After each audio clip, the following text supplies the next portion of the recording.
everyone that archaeology means it is associated with only history. But the recent trends in the archaeological studies has gone amazingly, and archaeology is not only related to history alone, but it is the core or the root of any subject. Either it may be a science, it may be a math, it may be a law, it may be industry, it may be a engineering. So, if you want to know the root and evolution of any subject, we have to cull out the archaeological traces. So, that way, archaeology is not only associated with history alone, but it is the core and the root, and also to understand the evolution and roots of any subject, archaeology is the base. I will tell you one example. Now we are seeing many mines, iron mines, very big industries. But 3,000 years before, our people started using the iron. They extracted the iron from the earth and then they started taking ore and then doing it. So that is the beginning of such massive industries come up now. Like way, even in the case of medicine, even in the case of law, even in the case of art, architecture, archaeology has gone that extent which can give really the result for the beginning and evolution of any subject. So that way, archaeology has developed enormously nowadays, and it has gone to answer any subject, either it may be science or art. Similar way, archaeology take the support of many subjects. For example, you are aware that remote sensing, GIS, GPS, and then GPR, ground penetrating radar, LiDAR. You can see now I have seen some of the foreign countries, even without digging, they can able to identify the structure through LiDAR. Even 5-6 meter it can probe and you can identify the structures. Such was the technology has been developed in the world in archaeological studies. Even the DNA, now we can able to identify the facial features of a human. So such was the condition. Now archaeology has been advanced in such a way that it is one of the very fascinating subject. Now it is not just art department or art subject. It is more and more scientific approaches. And archaeology is just not digging, but also the archaeologist's responsibility is to preserve the heritage.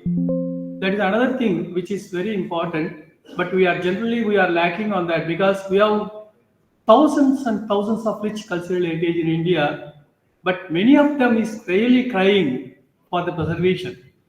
So this responsibility is also on the shoulders of the archaeologist. We should know how to manage and also conserve the archaeological monuments. It is also very important. So with this brief introduction, I can introduce the scholars because there are a lot of things to come. I'll quote one or two example how our tradition has gone. Our tradition is very important because as you know, when the Tata wanted to start a mining, the iron mining, but they don't know where they can get rich ore of iron. So they were searching, the whole experts they are searching for months together to find out. But finally they could not able to find out where they get the rich iron ore. But you know, the Agarias of Bihar, the tribals, they are going somewhere and taking baskets full of iron ore and they fire it and immediately they get the iron. So it is very rich iron ore which they identified, and finally this the team of Tata Group they trace them and finally they find out that is the Jamshedpur, where the big Tata Industries has come. So our tradition, our heritage, our culture is very rich. To to study the heritage and culture in a more scientific way, archaeology is the one which is very relevant for the present day scenario. With this small introduction, I can introduce the speaker because I'll ask, what is his name? Sir? Achha.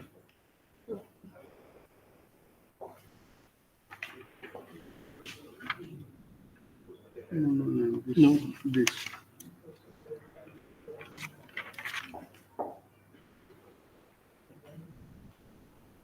Which one? Pusavanta. Pushwanta. Yeah. Achha, achha. So now I request Pushwanta Pradhan to make his presentation online. Yes. Yes.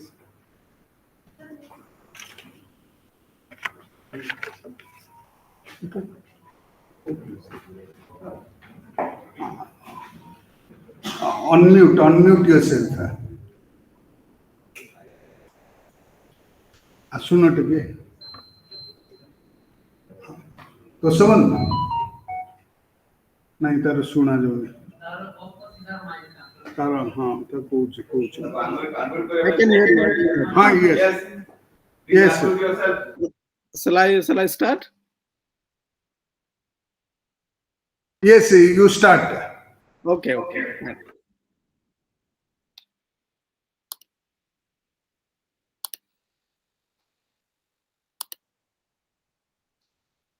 Hello, good morning, and namaskar to all of you. Respected Chairperson Dr. Dayalan, Dr. Basa, Dr. Umakanta, and all the faculty members, delegates, and friends. So I'm going to settlement pattern in Mahanadi Basin in Eastern India. So, well, we know that, see, from prehistoric point of view, Odisha has been like one of the most well-known and having the largest density of Paleolithic sites in fact, the Eastern India.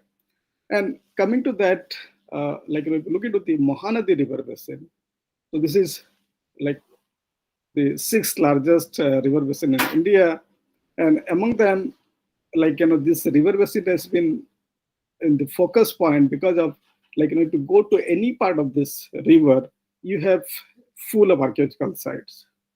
But talking about the Mahanadi and its tributaries, we know that particularly the western part of the Odisha, it has a lot of the hilly areas, and and most of the sites are actually coming in the foothills area. So now, just giving a very brief background to the Mahanadi, we know that this is one of the largest river, having more than 141,000 square kilometer areas, and then also it is flowing about 851 kilometer, and then before it enter into the Bay of Bengal.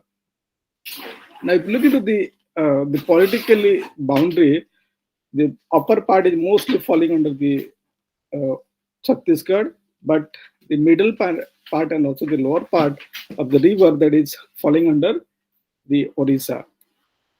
Now, this is actually, you can see the tributaries of Odisha, tributaries of Mahanadi, and this is actually can be classified under the upper Mahanadi part. This can be the middle Mahanadi, and then the lower part. This is mostly here the delta part. That's the lower Mahanadi Valley. Now, the most of the sites, what you see here is they're coming in this area, particularly in the upper and the middle Mahanadi, and the lower Mahanadi, you don't find sites. The reason being is actually you have a lot of alluvium. So the alluvium are being carried out from the upper part and thus deposited. That's why there are very few, I mean to say that Paleolithic sites are there in the case of the lower Mahanadi. Now, if you look into the geology and geomorphology of the Mahanadi, it's a very diverse geology that we find it. It has mostly you have the different plateaus. Obviously it's also having the the Eastern Ghat, the coastal plain. You have the erosional plains, and then obviously it has a lot of tributaries. On the left it has several. On the right it has many, and then the river that we are going to focus in this presentation is mostly the Jong, Jira, Ong, Tel, Suktel, and few more river. Now, if you look into the geology again and the geomorphology, see there's a lot of diversity in terms of the rocks and mineral types, and that's why, as a matter of fact, that we do find some of the suitable rocks for the Paleolithic settlement. Those mostly being utilized for the manufacturing the artifacts. And among them, we have like the granite, there are genesis, there are sandstones, there are a variety of quartzite, then also have quartz that's found in many different areas. Now, also, if you look into the previous work in Mahanadi, there are various people have already worked on it.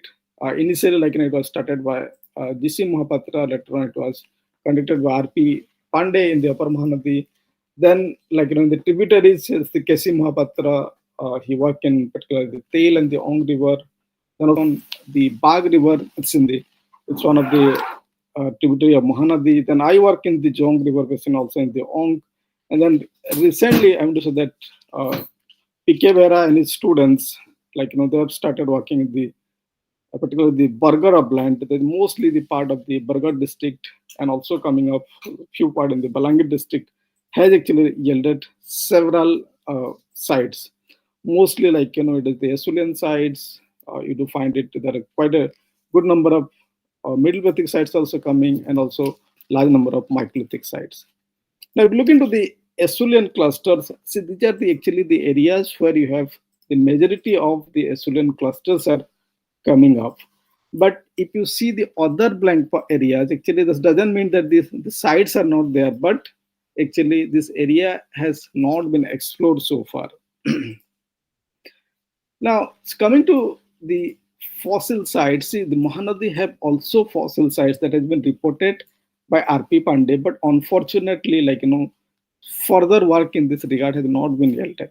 See, there is one part of this Mahanadi, this area, actually why you are finding fossils is actually sharing the same context with the Narmada River basin.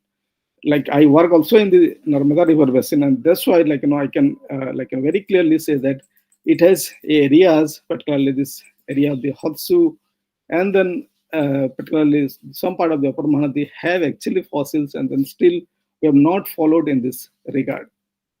Now these are you can see the cluster of sites that are coming up in the particularly the Bargar upland, and also in the western part of the Odisha, and you can see the density of sites that coming up in one of these areas. Now coming back to the Jong River, it's a major tributary in the Upper Mahanadi basin, and here you see that also having the largest concentration of again the Paleolithic sites in this frontier of Odisha and Chhattisgarh area. Now, if you look into the sites, mostly see the sites that are coming along the river and also on the foothill area. Wherever you have majority of the foothills are there, I'm going to say that this is one of the example. Look at here, the Esulian sites are coming up from the foothills area. Wherever there is any erosion, mostly what is happening is that if the surface sediment has been washed out, in that case you have artifacts there. Then coming to the different context in the case of the Esulian, there are many of the sites are also coming in the case of the river section. And where exactly you find it, wherever you have the river gravels are there, these are actually the part of the river gravels that you see here. And then within this gravel, you do find actually the artifact. Now coming to some of the other areas in that same localities, for example, these are the part of the, there is a dam here on the Jong, and then you do find actually quite a number of sites in this region. And this is also the same way from the foothills area, nearly about 3, 4, 5 kilometer areas. Actually, you have a larger chance that you'll find sites in this region. Now coming to the artifact type, so we do find in the case of the Esulian a very good number of Esulian artifact, particularly the hand axes, cleaver, or maybe the large core flakes, or many of the even points that are also coming up in this area. Now, if you look into the size of the artifact, size of the hand axes, particularly in the case of the Jong, we do find starting from about 80 to 8 centimeter to till about 12 centimeter, and some also they are coming till about 18 centimeter. Now, if also look into the cleavers here in this region, mostly see the cleavers are always made on the flakes, large flake, and we do find actually here a variety of the very classical type of the large flake cleavers that we find it in the Jong. So I'm not getting into more details of all the artifact types because we don't have much of the time. But coming to here, so look at here, the core that we're finding both the large core and also you're finding those of the small cores. Those are extracted from some of the small boulders. Also, in the same time period, you also have several number of choppers are there. So the case of the choppers are, keep in mind, they're more confined to the river, uh, close to the river, because mostly those pebbles or the cobbles are utilized as choppers. And then in some of the interesting cases that the choppers have also used as hammerstone, because you have the bettering mark on the base of some of the choppers.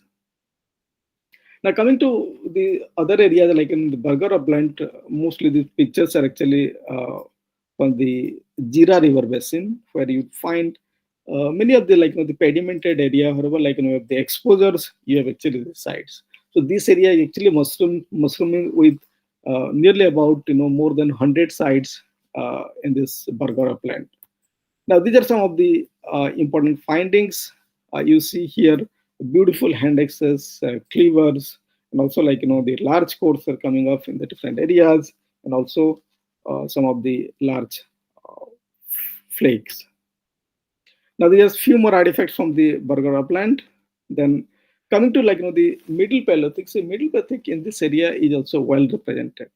Earlier, this phase was not well known, but in the recent investigations, there are several artifacts are coming up, several sites are coming up in different parts of the Jira River basin, in the Mahanadi itself, in the Jong, in the Ong River basins, and also in the Tel and many more areas. Now, if you look into some of the stratigraphy, see these stratigraphies are actually coming up in the case of the foothills area. So what is interesting about the foothills area here is, see you have the hill vast deposit, or it could be also partially this could be also some of the aeolian deposit, but the deposit amount is actually very less. So here you can see here there is a one one stratigraphy. Here you have the middle Paleolithic artifact in this horizon, and the upper layer you have the microliths. So microliths are there coming up in the fine sediment. Now, if you look into the typical Middle Paleolithic sites, there is there is a site called Kundakhai. It's the site was discovered by Kirasindhu Barik. He's going to actually present about Kundakhai, I think after me. And then what we have seen here is that this is one of the remarkable site. Mostly they are exploiting the raw material from the outcrop itself, very close to the site. And then what they're doing is they're making many different types of those small flake tools. And then when you are coming to the Middle Paleolithic, keep in mind the number of the point, or also the number of scraper or the small flake tools are becoming increasingly common. And then we have the missing of what you see the biface. Now no more hand axes or cleavers are found in this time period, but we have more focus on the smaller flake tools and also the point based industry. Now, if you look into the microlithic sites, the microlithic sites are again find largely in different parts of Odisha.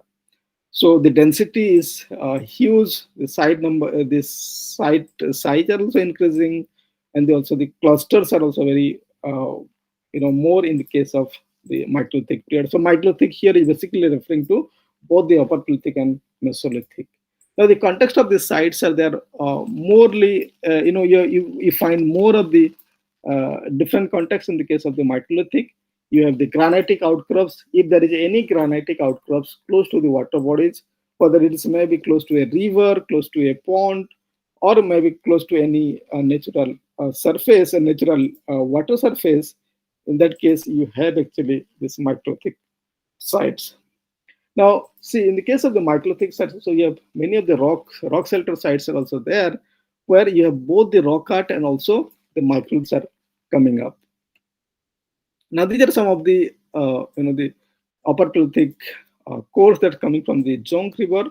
So here you have many different type of the blades are there found. There are like some of the burins are there, and also you have many different type of the blades are coming up. So then coming to the microlithic jersey, you have the lot of diversity of raw material that observe.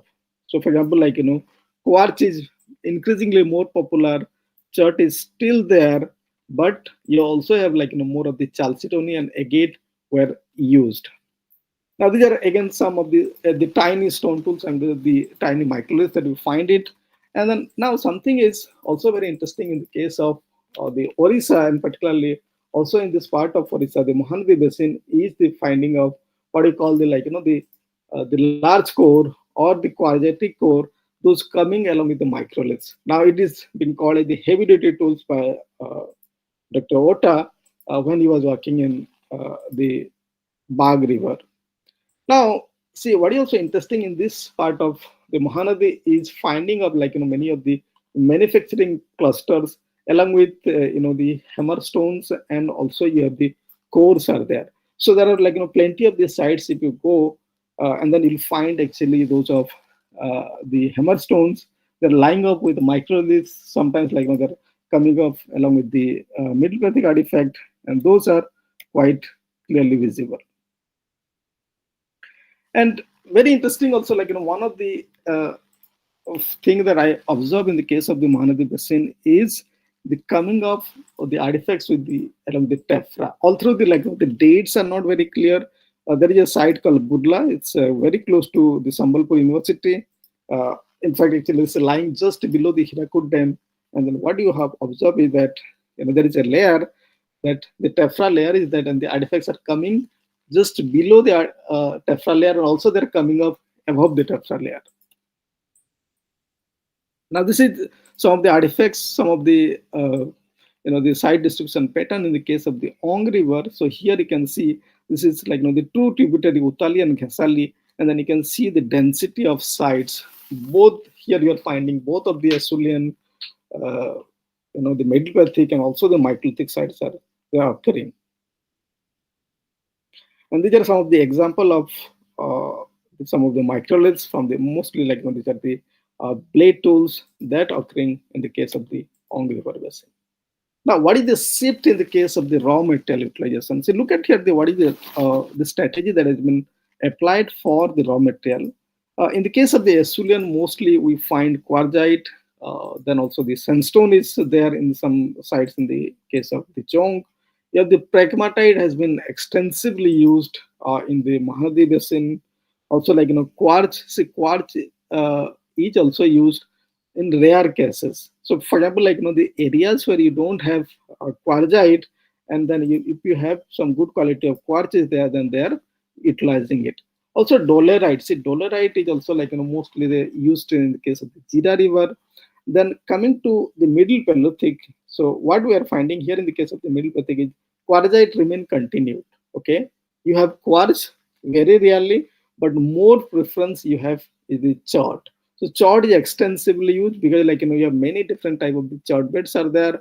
They're found in very variety of colors, and then in some of the areas also have the limestones. This actually a kind of the cherty limestones are very commonly available in the case of the Jong, and then they have prefer it for making this Middle Paleolithic artifact. Now, in the case of the Upper Paleolithic and Mesolithic, we have seen a drastic changes, and then chert is the most suitable and then commonly preferred. Then also chalcedony, you have the you have the chalcedony nodules are coming up in the case of the Mahanadi, and there they have used the chalcedony. Quartz is also extensively used, particularly, but quartz is more preferred in the case of the later time period. But along with it, agate and jasper also continued to be used. If you look into the raw material utilization pattern, here the quartzites, these are the kind of the sources of quartzite, they are exploiting it. So in the case of the river bank, you have sometimes many of the quartzite outcrops are there, and those are they are utilizing it for wearing the flakes. And then here, see, this is another site called the Gopalpur site. This site was discovered by Professor P.K. Behra. And then here you can see this is the dolerite dike, and close to it you have many of the clusters are there. And then here they have used those dolerite flakes. So now, now let me tell you something very interesting about Odisha, is that dolerite is very commonly used for the Neolithic. But here also it is in the case of the Acheulean that they have also used quartzite, but also they have used the dolerite. Now, coming to the the quarry sites, so look at here. There is a site called the Skunda Khai. So during the Middle Pathic period, they're extensively actually targeting those outcrops where you have the chert outcrops are there. And mostly where you find the chert outcrops, you'll find on the hilltop areas. And then look at here, from this hilltop area, I recently visited the site. And then you find actually some of the hammerstones, and also if you look into the foothill area, this area is having deposit of about 2 meters, only this debitage. I mean to say that the flakes are being quarried, and then you see the many of the netting marks are there on the site itself. Look at here, they are they have napped it from this outcrop, and then they are quarrying it. And then see, look at here, something also you need to also observe is that in this outcrop, there are many of the nodules are actually being weathered. So those the weathered nodules are also being carried out by the Middle Pathic populations. And then this what here the pattern that we find it for the raw material usage. Now these are the kind of the in the case of the river, see, the river pebbles and cobbles are plentifully available in the river gravel itself, in the river channels, and then that's what they are quarrying it from the river sources. Now also the another sources is the dike. See, there are many areas where you have this large dikes are being there, and then from the dike itself they are quarrying the raw material. Now, if you look into the raw material strategy, mostly the raw materials are there local. They're mostly within the distance of this site. You can see mostly up to 5 kilometers max. Beyond that, we don't really find the raw materials. It's not actually Europe. See, in the European context, you find the sites actually more than 25-30 kilometers. They're carrying the raw material, but here we have plenty of raw materials in the different regions, but so there are actually frequent changes in the case of the raw material use, but they're not really carrying it from a long distance.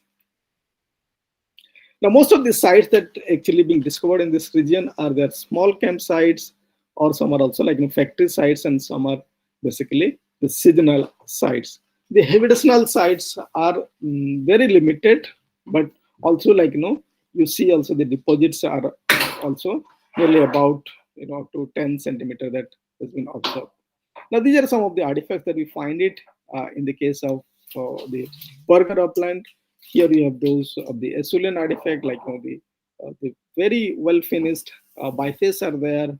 You have also those of the cores are there. They're both different type of the cores. Large core are there. In the case of the Middle Pathic, of the smaller size cores are there, very commonly found. Then now something interesting in the case of the Middle Pathic is also, say, look at here, those kind of the foilite point or the trench point. So this trench point is very commonly you observe in the case of this Burger upland. Now these are just to see that the kind of the density pattern that we observe here. And you can see here those of the sites. Look at here, this is the range, the hill range, and then within the hill range, here you have the river, and then in between, this area is undergoing a lot of exposure, a lot of erosion, and that's why larger number of sites are actually coming up in this area. Now, what is the general observations? I'll just finish it with quickly. See, look at here, there is actually changes in the technology as we are coming up from the Acheulean to the Microlithic time period. So in the case of the Acheulean, mostly they're preferring more of the large core, large flake. But as you are coming down to the Middle Pathic period, what we are finding is we're finding mostly the use of the smaller size of the nodule size is small, and then they're more preferring to query those of the outcrops, and then also they're querying in the from the river sources itself. Now, in this area, see, there is no cave formation, so most of the sites are their open air sites, and then obviously, like they're found from the different context, but they're all open air site. Then the coming to some of the important observations in this area, what I found is that wherever actually you have signs that are either some form of the water sources or the water bodies are actually available, whether it's a small river, it's a small nalas, or maybe it's a small ditch in the foothill area, and that those are played a very significant role for the Paleolithic settlement in this area, and that's why you actually find these sites close to either some form of water bodies.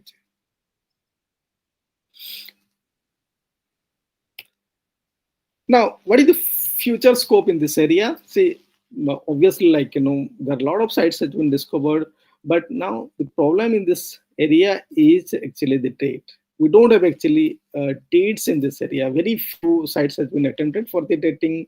Recently, Dr. Behra has obtained a few dates for some of the Myclothic sites, but none of the Esulian sites or the Middle Gothic sites has been, has been dated so far. Although, there are some attempt has been taken. Recently, we visited a few of the Middle Gothic site and also Myclothic site to date, and then let's hope the result goes well, and then we may get some dates for some of the site. Now, see, the fossil sites in the Mahanadi Valley is also there, but still there are no such work has been conducted, and then there are still scope in this area to maybe to find fossils, particularly in the case of the Upper Mahanadi. But keep in mind also the fossils has also been found from the Brahmani river basin. So it's not only in the Mahanadi, but also you have scope in the case of the Brahmani river valley. Now there are many of the sites, many of the the Upper Paleolithic and the Mesolithic sites have been found, and then we know that these assemblies are very significant part of this modern human, and then but now we actually have very little knowledge about the chronology of these sites, and also we have very limited knowledge about the technology, because we are not really doing any use wear, or maybe we're not doing any extensive experimental archaeology in this area, which actually have a lot of scope. Also need to find more of the tephra localities, and also need to understand what kind of changes are there, in the terms of the lithic technology, or maybe what are the kind of the changes in the site pattern that also need to be obtained in this area. Now, obviously, data important in this area, and then that can actually give you more information regarding the paleoanthropology of this region, and then also obviously the dates and further work in these areas will yield more information on the geoarchaeology, geochronology, quaternary geology. Also, if there is fossils, it can tell actually a lot about the vertebrate paleontology, and also the paleo environmental studies. Also, see, these areas have a lot of tribes. I would say that many of the the ethnic tribes are there, and then this ethnoarchaeology, particularly looking into the their material culture, maybe the hunting strategy, or maybe how they are using the plant remains, that can also going to be very important from the ethnoarchaeological point of view. Now, what is actually the problem in this area is also the large scale mining. See, the Western Odisha is full of geological resources. That's why the larger scale mining of the rocks is there. There are many dams that have been constructed. So that's why there are many of the sites are now under threat. And that's what maybe some of the major archaeological projects actually need in this area, and more focusing on particularly dating. So that's it for this presentation. Thank you. If you have any questions, please let me know.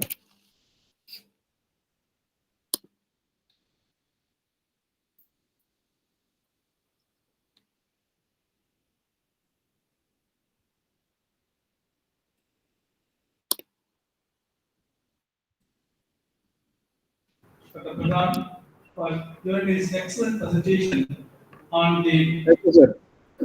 Paleolithic study of the settlement pattern of Mahanadi region.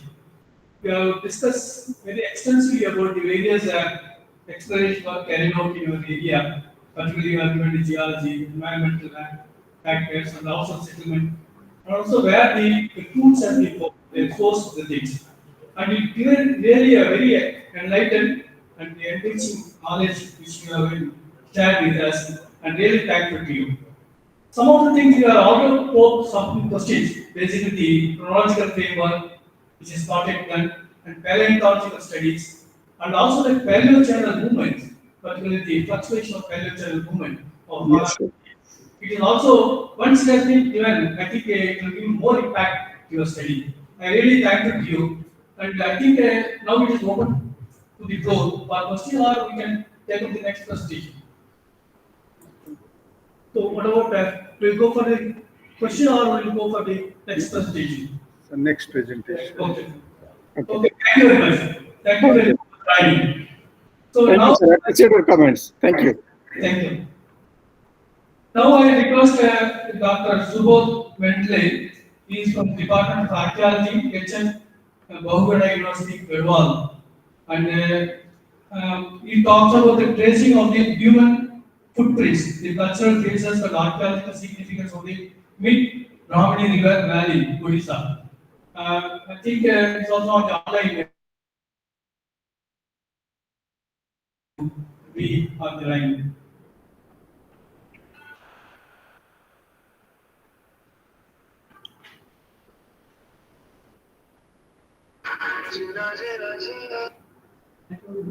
I am calling. Subodh.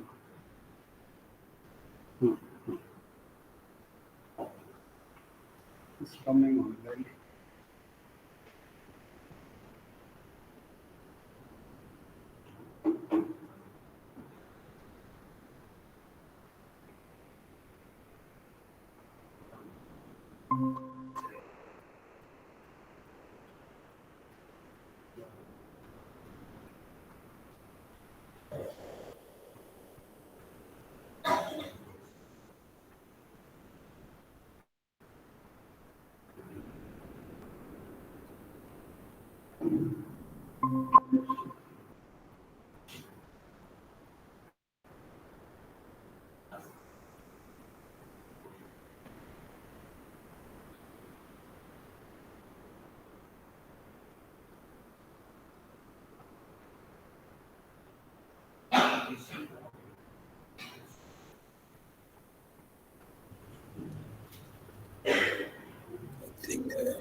Sir, I think I'm visible. Yes, yes, visible and audible as well. Please go ahead. Okay, thank you very much, sir, for this opportunity to present this paper, tracing the human footprints, cultural phases, and archaeological significance of the Middle Brahmani River Valley. Actually, this Middle Brahmani River Valley is situated in southern part of Sundargarh district, and mostly this Middle Brahmani River Valley covered the Bonaigarh subdivision of Sundargarh district.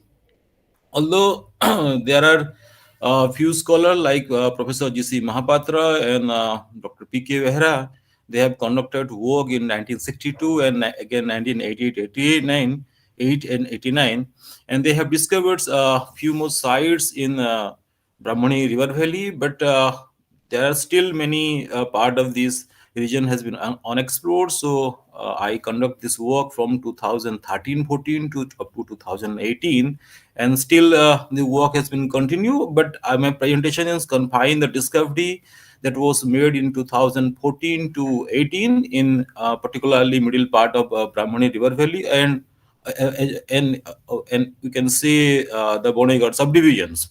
So, however, before before my discovery, before my work, a few sites has been reported. Mostly, Dr. P.K. Vehra has been discovered a good blade industry in Brahmani Mara site, and again, I have a very good reference on Neolithic cell production center in Sulabdi village in these regions.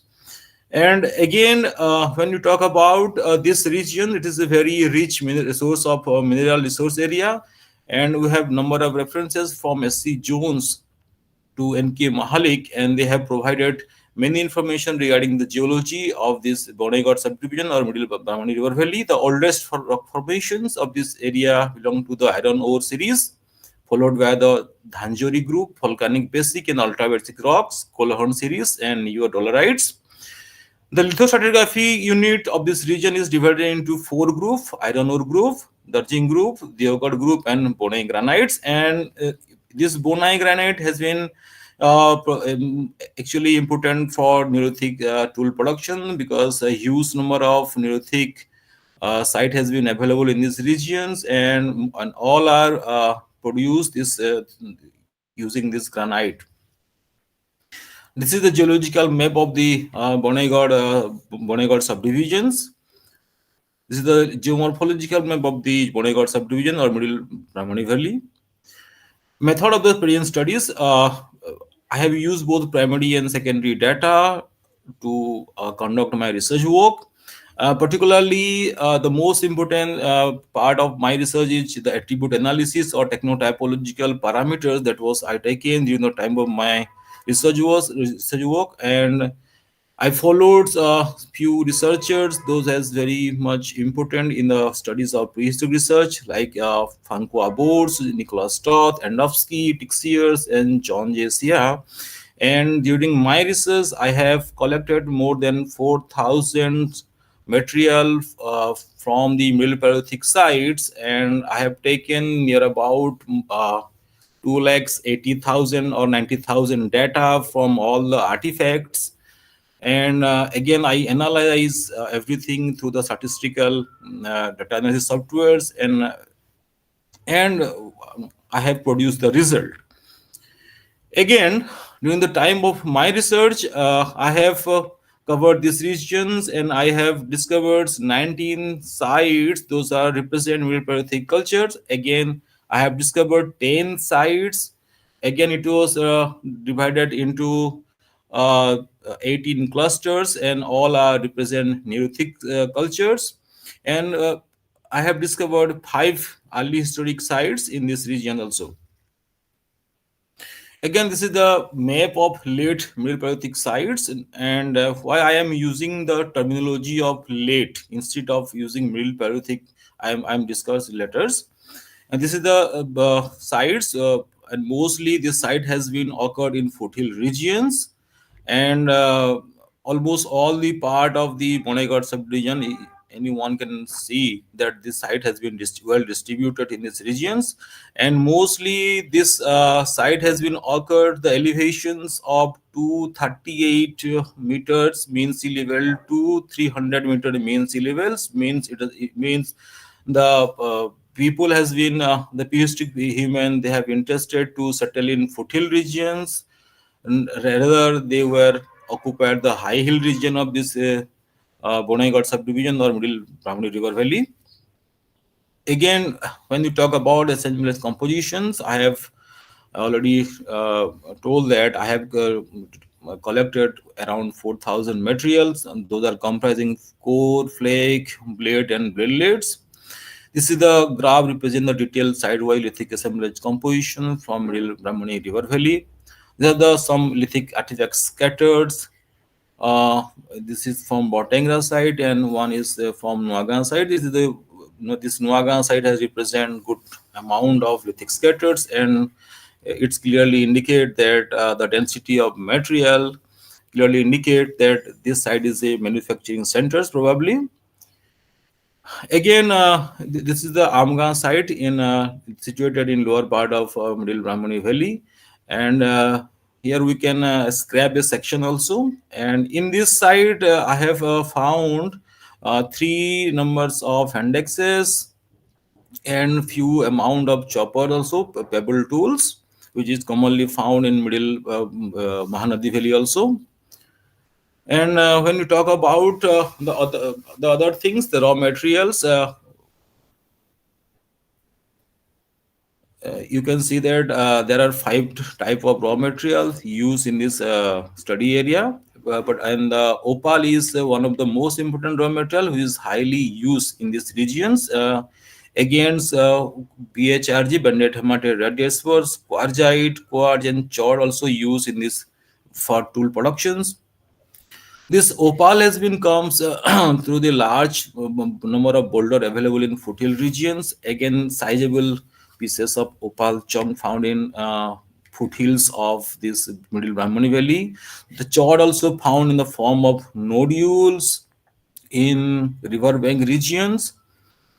Again, the banded hematite red jasper BHRJ, which is found in Karnadar hill range, and possibly this boulder has been transported through different natural agency from foothill region to riverbank regions.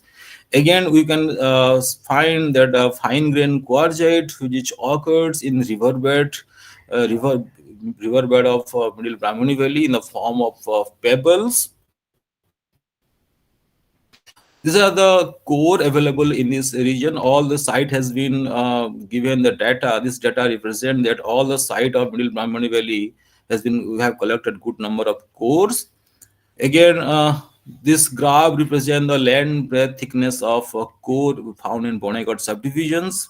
This data represent the core, the length of core, flag, braid, and blade, and here we can found that core as well as the blade. This graph, this particularly point inform that core and probably the blade both are equally means the length of both core and blade is equals. This graph represent that the type velocity of core, different categories of core has been found in this region. One is bladelet cores, bladelet cores, flag blade cores, and the most important is this discoidal and Levallois core also found in this core segment. Again, these are the core from Bonagot subdivision, and all our maximum number of core has been produced in opal rock. These are the flake, and I represent that this graph indicate the flake available artifact available in this Bonagot subdivision, and all the site has been represent good number of flake. Again, these are the land breadth thickness of the flake, and for better understanding of the flake reduction sequence, I use the Toth model of Toth, Nicholas Toth, and this model of Nicholas Toth given a detailed information about uh, how this flag has been reduced from parent rock to for tool productions. And we can find that the top type first and seconds indicate there the initial stage of production, which is lead to having cortex on the platform area. But in type third suggests that the stone napper reduced the other surface area of raw materials. Then he attempt to strike on the platform area. Again, it is quite significant to understand how a simple rock can be used as a raw material. It has a very good prepared platform, which is further used to produce different type of specimens.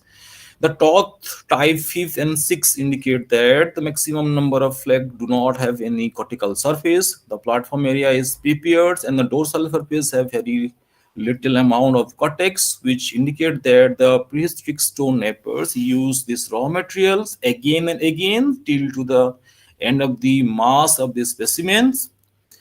Again, these are the good number of flag tool also I have found in these regions. These are the photographs of flag tools, and I given the detailed information of flag tools.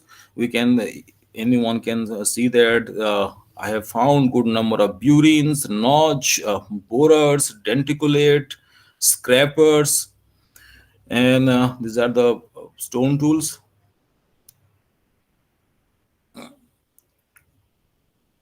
Again, near about 300 blade have been collected in these regions, and almost all the site of these middle Brahmani Valley represent good number of blades. And most of the blade has been found in fresh conditions. Very few of them has been broken in found in broken conditions. These are the some blade and blade tools from Bonagot subdivisions or middle Brahmani Valley. Again, these are the bladelets, photograph of the bladelets. Those are collected from this study area. Again, I have also found pebble tools in three sites. One is Amga, Belkudar, and Birtola. And we have found this kind of stone tool from Middle Mahanadi Valley also, and all are made on river pebbles. Again, I have found three handexes from Amga site, which is very much interesting of part of this my studies. And one this handexes, the one handexes made on opals. This handexes made on quartz, and one handexes made on fine grain quartzite or pebbles, river pebbles. This is a very interesting part. And one thing is that opal is profusely used in Middle Brahmani Valley, and I don't think that in any other part of India, Indian subcontinent, we can found this opal raw material. Probably this raw material available in Brahmani, and as well as I encountered this raw material in Kemuchar area also, but it is not yet to be reported, what I believe. And this is for the first time I found this hand access made on opals. It is a very interesting part. And again, I also found some good number of hammerstone, and still the battering mark has been available on the surface of this hammerstone. This is very, the size of hammerstone is varied. This is a very small hammerstone, and one is very large hammerstone. Probably this small one has been used for tool modifications, and the big one maybe they have used for the reduction of large blank from the core. Again, we scrap a section and we found this stratigraphy, and here the layer 4, in this layer 4, which is yellowish soil mixed with laterite pellets are found in these layers beside the flag plate tools with association of pebble tools also found in these layers. This layer is comprised around 60 centimeter of thick soil deposit. Again, observations. We have found that most of the site has been occurred in foothill context. These slow fields also provide good source of raw materials, and opal has been profusely available in these foothill regions. And probably this prehistoric man has been not dependent any other region for raw material procurement, and because these are locally available. Again, the foothills of the Bonagat subunit are not so far from the river bank. The tributaries of river Brahmani are situated very close to the sites, and the mainstream river Brahmani flows at a distance of 2 to 4 kilometers from the sites. The geographical positions of the river Brahmani and its various tributaries indicate that the prehistoric people not only found a regular perennial water source, rather they used a grassland valley area which occurred between river Brahmani and its tributaries. Again, when you talk about the typo technology, the mass ratio of assemblage composition is very high, which is characteristically similar with the late Middle Paleolithic site reported in many parts of the world. The flag debuts was minimally retouched on their lateral and transversal edge. Some of them were characterized by a fairly heavy invasive retouch, creating a convex working edge with a remarkably constant step angles. Again, maximum number of tool, especially the backed point, were produced in a high angle blow, which is a resemblance, a characteristic features of late Paleolithic cultures. In addition, the availability of variety of flake tools such as scraper, denticulate, and burine in a good number in every side and Levallois discoidal core with the evidence of laminar blade technology and with the absence of large number of bifacial tool in this region clearly indicate that probably these sites were occupied during the time of late Paleolithic phase. The maximum percentage of flake was found to be slightly modified on their lateral edge, and the opal rock has naturally provided thin, sharp cutting edge on the lateral side of the flake blade, and it might have resulted in the availability of maximum percentage of tool in assemblage compositions. Most of the blades were partially or marginally retouched, rather being completely modified into any specific shape. Besides, in this period, prehistoric man produced portable multifunctional toolkit, which was intended for general use, requiring a low degree of free domination, but it's likely subject to the much research and reshapings. Well, again, when you talk about the Middle Paleolithic culture, it is broadly divided into two phases. One is early and second is late Middle Paleolithic culture, but it remains complex through space and times. When you talk about the early Middle Paleolithic phase, then anyone can find that it exhibit a characteristics features of Assyrian culture with the association of lava technique and presence of bifacial tool in a smaller and finer variety, but the late Middle Paleolithic culture comprises the continuity of level technology with discoidal and subdiscoidal core technology, liminal bed production techniques, and higher production of other flake tools materials such as scrapers, budine, and borers and points. Again, after Middle Paleolithic sites, I have discovered around 10 sites and 18 clusters of Neolithic site in this region, particularly the Budhapahar hill range. Given the information about the Neolithic sites, and this site has been situated nearly 3 to 10 kilometers from Sulabdihi Neolithic complex, and it is situated in the dense forest regions of this Budapahar hill range. And these are the tables of these sites, and the most interesting part is that one site has been situated at the elevation of 179 meters, but here we can found that another site in Dhamok and Tilei Kucha, this site has been situated near about 383 meter of elevation from in sea level. Means they have occupied both plain regions, foothills region, as well as the hilltop area of these regions for Neolithic tool productions.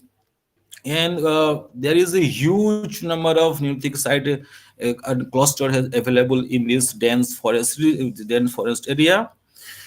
These are the map of Neolithic site. These are the Sulabdi complex, and here we found all the newly discovered Neolithic sites of these regions. This is a spatial distribution of cell production site in Sulabdihi, Lepechua, Lunga complex in southern Bonaigalt. This is the Sulabdihi complex. Here we found the Lepachua complex, and these are the Lunga complex. We divided this entire region in three complexes due to their density and proximity to the important sites. I'm not going detail into the assemblage compositions, although all the site has been, we have collected many material, but it is difficult to analyze all the material because there is huge number of material has been available in these regions. Here are some artifacts which the photograph has been taken in the time of my fieldwork. These are the preform, cell preform collected in this region, in this study area, and these are few specimen of edge ground chisel and edges. These are some exposed sections found at Lunga site. Still, anyone can easily see in the exposed material of Neolithic material in these sections. Again, we have developed a flow chart of raw material procurement, how they have procured this raw material, and this stratigraphy also clearly visible that the layer 4 and below to the layer 4 we have found large bedrock. Then again we found a good number of boulders and sizable number of chong. Then we can found the small number of small sizable materials. Then we can found finer materials, and above the surface we can anyone can easily found the stool of the Neolithic cultures.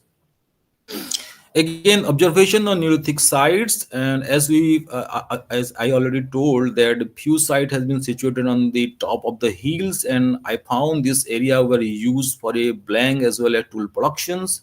The site were found very close to the water source. Many small streams were found to flow on this nearby area of the sites. Although this source of water is seasonal in its natures, but somehow they provided some help to the Neolithic folk for their settlements. except probably Bonegard Neolithic complex. I don't think that in any other part of Central Eastern India there is that type of Neolithic culture, Neolithic site has been found. Probably some good number of Neolithic sites found discovered in Keonjhar and Mayurbhanj regions. But I don't think this type of dense material found in these regions.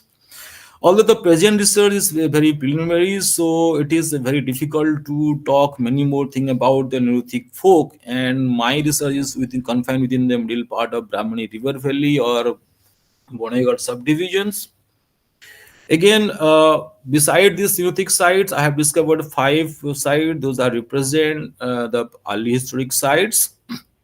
These are the map of early historic sites, and those are discovered in from 2014 to 18. Recently, Dr. Zakir Hussain has discovered few more early historic sites in these regions. These are the photograph of redwood and red slipwares. These are the photograph of black slipwares. As we know that this Bonegard subdivision has been threatened for the destruction of site due to huge number of mines also available in this region. Most of the site has already destroyed, but we have collected few samples and we found that in all the sites of Bonegard subdivision, the red wood is frequently available. Some are of dull red, whereas others shows color varied from dark red to brownish reds. All the potteries are wheel made except black and red woods. On the basis of fabric and textures, red woods may be grouped into two broad categories: thick with coarse fabric, variety, and thick to medium with medium fabric. The formers is generally represented by vases, and the clay contains stone particles due to which the surface has become rough.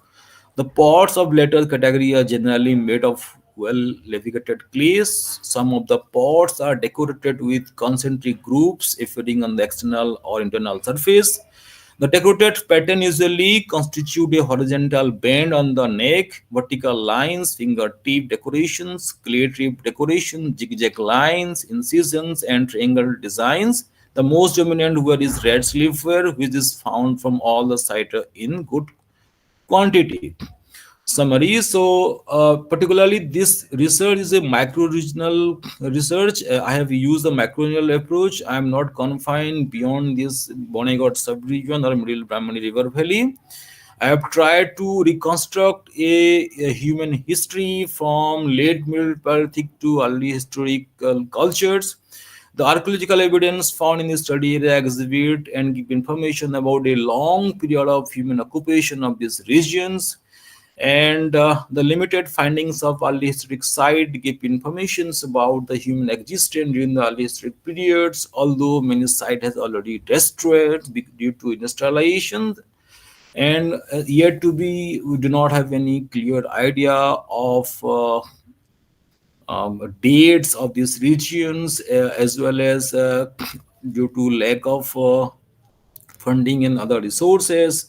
I am yet to take any, nobody has yet to take any large scale of excavation of these regions.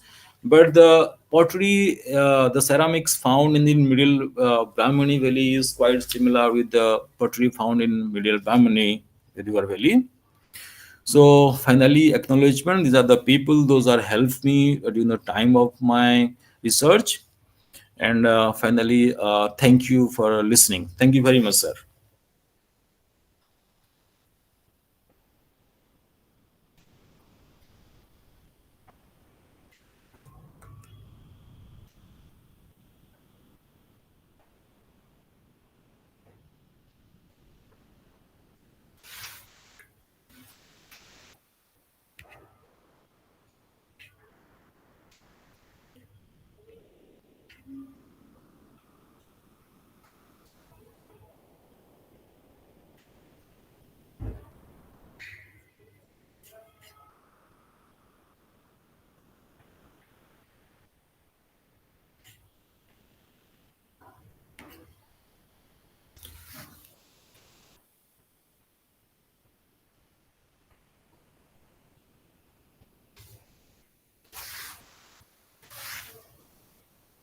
Am I audible, sir?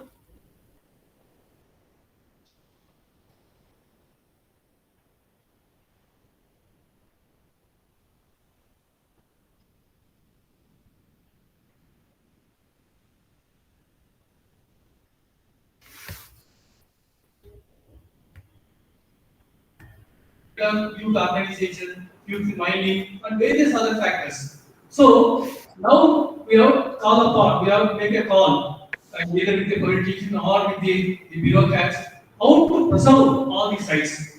And now, really, I am thankful again for your excellent presentation. Now we'll go for the next presenter. I think,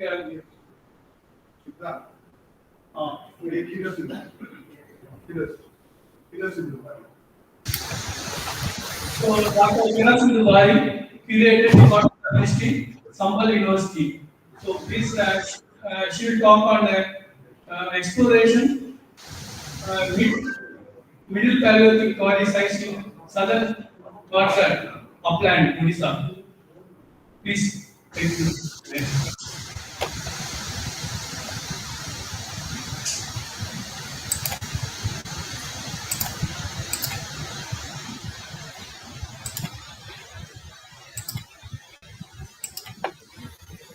Good morning, everyone. Respected Professor K.K. Vasa sir, Dr. Dayalan sir, and Dr. Misra sir. A very good morning to all of you.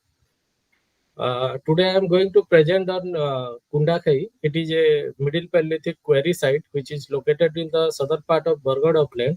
If we will see the Bargad upland, then we can divide it into two parts. Majorly the Bargad upland, which can be divided into two parts. One is northern Bargad upland, which is mainly drained by the river Jira, and the southern part of Bargad upland, which is mainly drained by the river Ong. These two are the major river systems those are flowing in this district, and they divide this Bargad district into two major Bargad upland. And a large number of prehistoric sites has been reported from this area by Sambalpur University under Professor P.K. Behera, and he has mostly worked on the northern part of Bargad upland.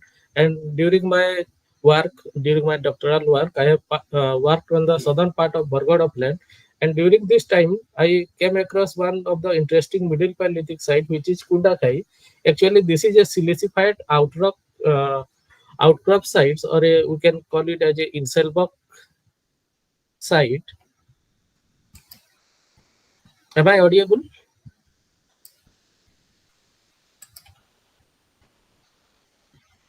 Yes, you're audible. So this is the map of the Bargad upland. Here, the Debrigad Reserve Forest and Hirakud Dam is here, and these are the river system like Kuliari, Jhangu, Jira. This comes under the part of northern Bargad upland, including the river Ranj. But when we are coming to the southern part of this Bargad upland, this river Ong, which is drained by the major streams like Ghesali and Utali, and on this Ghesali and Utali, this Middle Paleolithic site of Kundakai is located. And this Ong river, it is the main river, and it merged into the river Mahanadi at Sonpur. So if we are talking about the context of Middle Paleolithic in India, it was for the first time reported by Sankalya at Pravara river at the site of Nevasa. But when we are coming to the site of Odisha, for the first time, G.C. Mahapatra, he reported Middle Paleolithic sites in Odisha in river like Brahmani, Baitarani, Suvarnarekha, and in the district of Sundargarh, Dhenkanal, Keonjhar, and Mayurbhanj. Many people have worked like K.C. Tripathi, A.K. Ghosh, D.K. Chakravarti, and R.K. Chattopadhyay, and S.N. Ratha from Sambalpur. They have also reported some Middle Paleolithic artifacts from the Mahanadi Valley also. And recently in the Bargad upland, Professor P.K. Behera, he has reported 3-4 important Middle Paleolithic sites, those are continuing from the Esulian phase, and those has been reported. And one of the important site is the Torajanga, this one. So these are the sites like Esulian sites which are located in the northern part of Bargad upland, where Debrigad and Lohara Reserve Forest are there. This is the Torajanga. This site has been excavated, and the dates has also been received from these sites. And when we are coming to the this Kundakai site, it is located close to this Ghensali stream in the Ong river basin. So this is the geomorphology of this Bargad upland, where different landforms are there, and this is the particular landform or geomorphology of this Kundakai area, and this is the land cover and land use pattern of this area. So Kundakai, this site is located around 1.5 kilometer from the southwest of the village Kundakai, and this village is located around 45 kilometer from the district headquarters Bargarh, and around 16 kilometer towards the east from the subdivisional headquarters Padampur, and this falls under the Ong Basin catchment area. This is that Inselberg. This is a small outcrop around 900 meter, and this Kundakai area, it comes under the topographic sheets like the Survey of India topographic sheets like 6404 and 6408. The major tributaries are Ghensali and Utali. The topmost part of this Inselberg, it rises around 217 meter above from the mean sea level. So this is the site where we have collected artifacts during the 2020-22 season. But recently we went for exploration to this hillock, and we encountered a large number of Middle Paleolithic artifacts has been fallen from this whole Inselberg. Around it, we can call it as around 800-900 meter length is there. So everywhere they have quarried the Middle Paleolithic artifacts, and they have prepared the artifacts. Their hammer stones are also found from this site. And here at the top of this is the contour map of this site, where you can see the topmost is 217 meter and the lowest one is 181 from the surrounding area, and this is the profile of that hillock. So at the top of the hill, there are the outcrops are there where very less vegetations are there, and this site is now in danger because the road construction and the pipeline installation has hugely damaged these sites, and Middle Paleolithic artifacts are found in fresh condition from this site. This is the top of the hillock, and this is the general view of the Middle Paleolithic site of Kundakai, and these are the outcrop where they have quarried extensively at the top of the hill.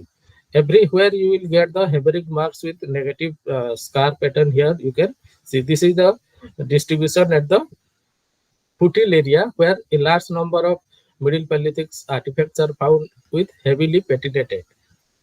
This is the geology of this area, and this geology is quite interesting in this area, that these black patterns, these are the quartz veins are there of silicified type rocks, and every these ridges there are some archaeological prehistoric sites are there, and we have recently reported 3 localities in other ridges as Middle Paleolithic sites in this area. This is the geological map of this area. And during our exploration in 2022, we have collected 862 artifacts, out of which cores, Middle Paleolithic cores are 15.87%. Then shape tools, including 6 on core and 1 handex was found, that comes around 15.41%. Battering marks on the hammer, that represents 0.23 of the percentage, and manufacturing waste, including flake, blade, and all this, it comes around 35.80%. This is the general view of the sites, and from these sites we have collected artifacts from here, from this area, and this is that hillock, and at the top of the hillock, at the foothill of the hillock also, they have collected many artifacts are found spread here. And if we will see the artifacts, here we found 4 different types of raw materials. One is quartzite hammer was found, and majority of the artifacts are found on the silicified rock, and milky quartz and chert. Those are in very negligent type of raw material, those are found. And at the top of this hillock, you can see the outcrop is silicified dike, and notice on the top of Inselbergs, and without any vegetation, and in and every part of this area you will found that they have quarried the blanks for preparing the Middle Paleolithic artifacts. These are the hammering marks which you can see they have used from the parent rocks, and they have used small these quartzite hammers to remove these blanks. These are some of the preferential and recurrent Levallois core which are found from the site of Kundakai, and these are very interesting because very low percentage of Middle Paleolithic artifacts or sites has been reported in Odisha, and very less or few number of artifacts are found. But in case of Kundakai, a large number of artifacts related to Middle Paleolithics are found. These are some solitary hand axe, which is made of a chart that was found from the site, and this is the hammer that was found from the Kundakai site. And these are some of the important plague. This is one point.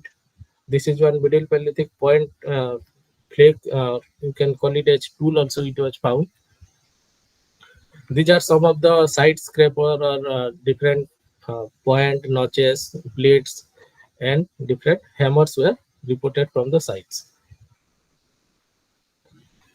Here you can see in every places you will get the quarry mark, and this stratigraphy is also found there. A deposit of around 50 centimeter from the surface, where you will get a thick deposit of Middle Paleolithic artifacts are found at this site. So you'll see the discussion. The raw material exploitation and use. The site of Kundakai widely differs from those located in the northern sector of Bargad upland. In northern sector of Bargad upland, only artifacts are found of Middle Paleolithic period, but no such quarry has been reported in that area. And on-site exploration of primary raw material like silicified rock outcrops and colluvial clast for lithic reduction remains the basic feature of Kundakai, where they have extensively quarried from the same source, and they don't have used any other raw materials to prepare the artifacts.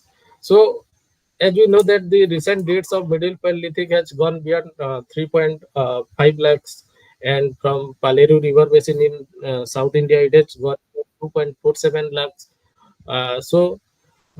We have planned for these sites to take some trenches and to get a date, because the date will speak about the site of Kundakai, because the raw material which are found at these sites it's same raw material which is found in Paleru Basin in Andhra Pradesh, which is recently reported by Anil Devra, and the date of that site has gone beyond 2.47 lakhs. So how many quarry sites are located in this area, it needs to be explored, because we are exploring in this area, and each and every outcrop we have planned to visit these sites and to locate if there is any quarry sites related to Middle Paleolithics are there. And recently we have discovered 3 Middle Paleolithic sites with quarry type, but not that much of artifacts are found as compared to the Kundakai sites. Thank you.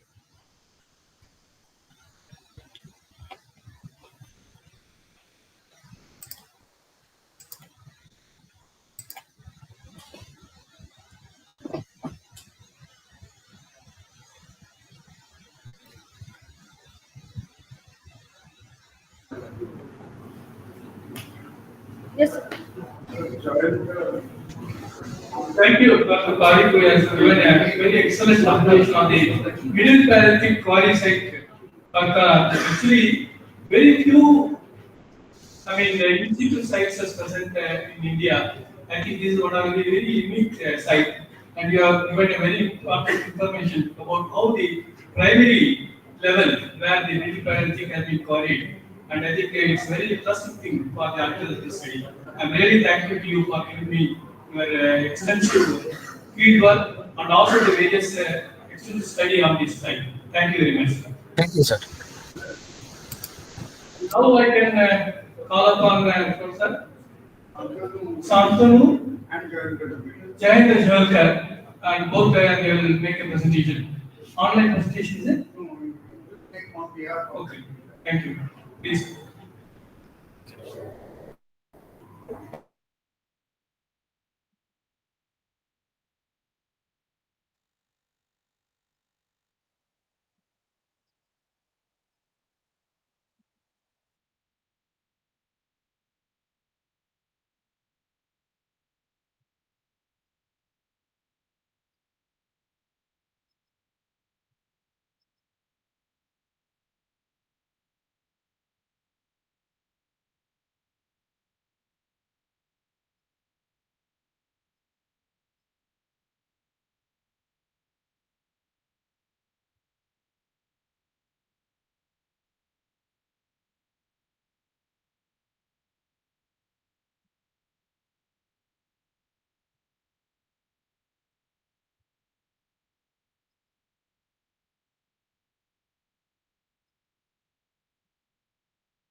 go inside for around towards the left side for around 1 to 2 kilometers, there is this Polisi Heart and a small hillock is there, which is an exposure of Wonderland which we can find over here. We came across where we can see this photograph. In this photograph, the A caption, it shows the exposed ferruginous surface, and then we have in the sea also we can see over here this regolith context. Now this regolith context which is there, it has got along with it the middle Paleolithic artifacts which we could find over here, and some of them are also exposed on the surface because of the erosion of the upper sediment by the locals later on. So otherwise, what we can see that their stratigraphic context comes over here in the regolith context, and then there is they are capping the ferruginous surface. So over here we can see the presence of artifacts in situ, and photograph inside shows the presence of the artifact. Uh, so this is I just told about this cognitive regulatory deposit capping the weathered condylite bedrock, and then it is capped by three deposit of finer regolith yellowish brownish sandy sediment. And locality can hardly be identified from the distance because generally, as I told, it is a planned survey that we have to look in for this condylite exposure area. Similarly, also we have to look in for those nalas where the older deposits have been exposed due to either human activity or due to some other contemporary work. Another place where we surveyed near Brahmapur is the Appagai Nala. This is very close to Brahmapur city again. And in this Nala, we could see that there is again exposure of the cognitively artifact bearing gravel, and it is cemented, moderately cemented, and this gravel is capping the granite bedrock. Now we could see the bedrock, and then this sediment over here, the cognitively gravel, which yielded these artifacts. So, generally, what we did is we saw just preliminary findings because, as I told, that we were having no idea about the presence of Paleolithic culture in the eastern part. So, some random sampling was carried out, and we could see the presence of some proper bifacial artifacts also, and then we could see some presence of scrapers over here and pointed flakes also, and we could also find lot of cores. So this cores and debitage was also found. Mostly what we see that there are a lot of split cobbles. So the split cobble technique was most probably used for the production of manufacturing tools, and we conducted some thin section analysis of this some of the core stones over there, and the thin section was conducted in collaboration with one lecturer from Odisha College Pune. So what we could see that again this is the mineral assemblage is going to sillimanite, garnet, biotite, quartz, and orthoclase feldspar. So again, this is coming into the group of condolite. So no basic or granitic uh, raw material is being used by the people. So therefore, this plant survey again in the next season or in the next visit, we plan for another locality where such condolite exposure is available. At Chandpur, we again have the granitic outcrops and also condolite present over there. So over there also we could see that angular and subangular class packed with rubble, which is capping the weathered bedrock. So this is weathered bedrock over here, and this is the rubble. And artifacts are found in this rubble, and this also could be easily traced because there is some construction going on for some medical institute over there. So you can see the trenches, all them, and just like archaeological trenches, there have been laid trenches over here, and we could easily go inside the trenches and see the presence of whether the artifacts were present or not. So again, we could find some artifacts made on condolite tentatively classified on as middle Paleolithic, because mostly we find a lot of presence of side scraper kind of artifacts. So what we can say that the preliminary findings are very encouraging because we have identified some potential areas and convincing evidence is of the presence of middle Paleolithic occupation. And when we see the site, the context of the site comes in the regolithic context and the fluvial gravel, which is or the presence of colluvium. So we have to plan our surveys and in these three, where these three kind of geomorphic contexts are present, and then we can come across some more presence of some more Paleolithic sites in the coastal region. And atypical artifacts, there are not very much typical artifacts, but we can see that because the raw material is quite coarse grain, very hard for mapping, very hard raw material, and bulk of percussions are not very clear also, but very tricky to identify. But yes, we could, as I showed in the artifacts over here, we could easily identify the artifacts or the bulks of percussions on the basis of lot of time we took in the field actually to identify them. And ferruginous context and the concrete formation, it all shows that middle Paleolithic to late Pleistocene occupation of the area. So we cannot say that there was early occupation, but yes, definitely towards the end of late Pleistocene or middle late Pleistocene, the presence of early hominin was there in this region. No confirmed last name Ashwinian. No, there is. We cannot say that there is any last name still present over here as far as the artifacts are found so far. So only great Paleolithic hints are there. So further surveys are required, especially to understand the Paleolithic cultures. Now, why this is important? Because if we come across some late Paleolithic cultures and if we come across try to survey their occupation areas and their presence on a wider scale, then it will give a proper background to the presence of the microliths and the later early agro-pastoral communities in the coastal part of Odisha. Therefore, these surveys especially were planned by us as a part of our holistic understanding of the coastal region. Some publications have also been made, and this work is in progress because one of the students doing masters is working on this material which was collected, and he's also going to come for some further surveys for his master's dissertation. So therefore this work is in continuation and it is just beginning of this work. Thank you. Thank you. A giant presentation by Dr. Yuglenger and his colleagues on the primary findings of Paleolithic localities in eastern Odisha. They made an extensive studies on the subject and also they have given a very good information about the primary information, basically on the middle eastern Odisha. And they are talk about the primary and secondary sources and also the various material sources from where they got the thing and also the school of supplies. I think it's very wonderful presentation and it's very eye opener for understanding the Eastern Odisha about the Paleolithic contest. I really thank for all the presenters for giving this excellent presentation. Now we will go so far to the next presenter, um, um, Dr. Sudhanji, lecturer in history, Sonpur College, Sonpur.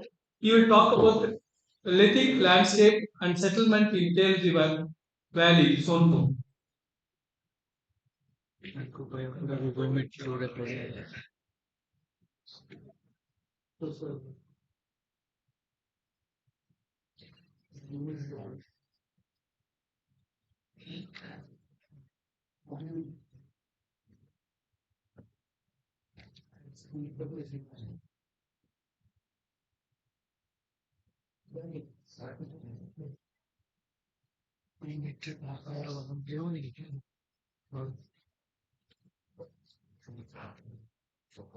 good morning to everyone. Second chairperson of this session, Professor Raymond. The second Professor William Assassi, Dr. Mahmoud sir, and Mr. sir. and distributes graduation and leaders on the progress of Odisha. And Sudhamdev from Sambur, and I am going to present a paper on the topic prehistoric living settlements in the lower Tail River Valley, Sambur, Odisha. This is a preliminary report exploration work is conducted recently. And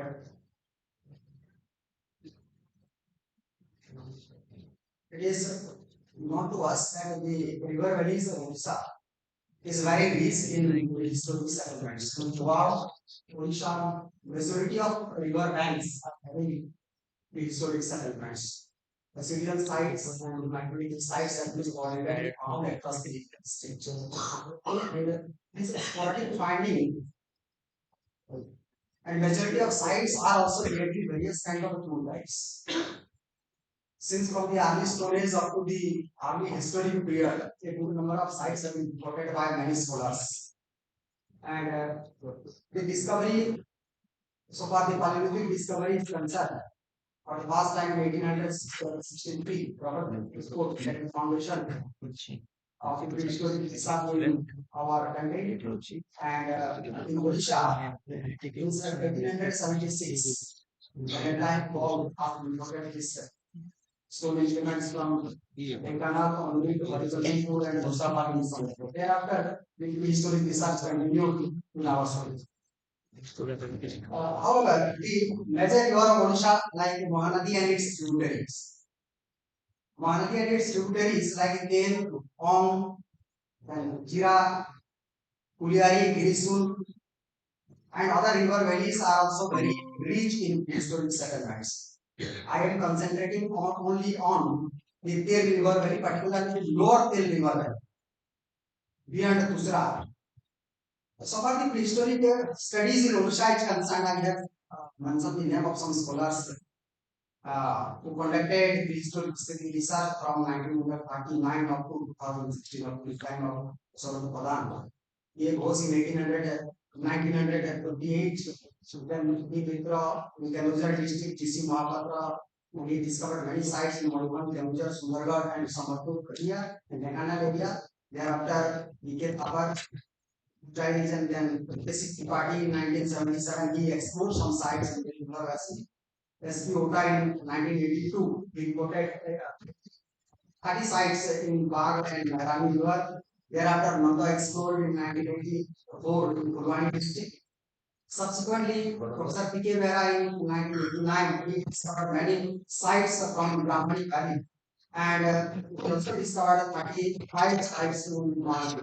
Subsequently, his students and other scholars who work in Middle Mahanadi Valley and Jira Valley, Ong Valley, Sikir Valley, Rao Valley, Giristi Valley, and Jom Valley, particularly large number of sites. The area of my present study is Tel River Valley, and it is a major tributary of River Mahanadi University of Odisha. It has its origin from the hill slope of Nadergarh at Taragaon in Overcoat Tahsil of Nabarangpur district of Odisha. And in the early part of this Tel River Valley, it was known as Singari Nala. This Nala enters to Dharmagad block of Palahandi in the name of Tel River, and goes through an alluvial track, then forward, it moves towards the easterly direction through Dharamgad and Junagadh, and it is joined by many other minor rivulets, minor rivers called Sarda River at the village Manigaon. Thereafter, several other tributaries like Udamti, Indra, Sundar. These are the other minor tributaries of River Tel,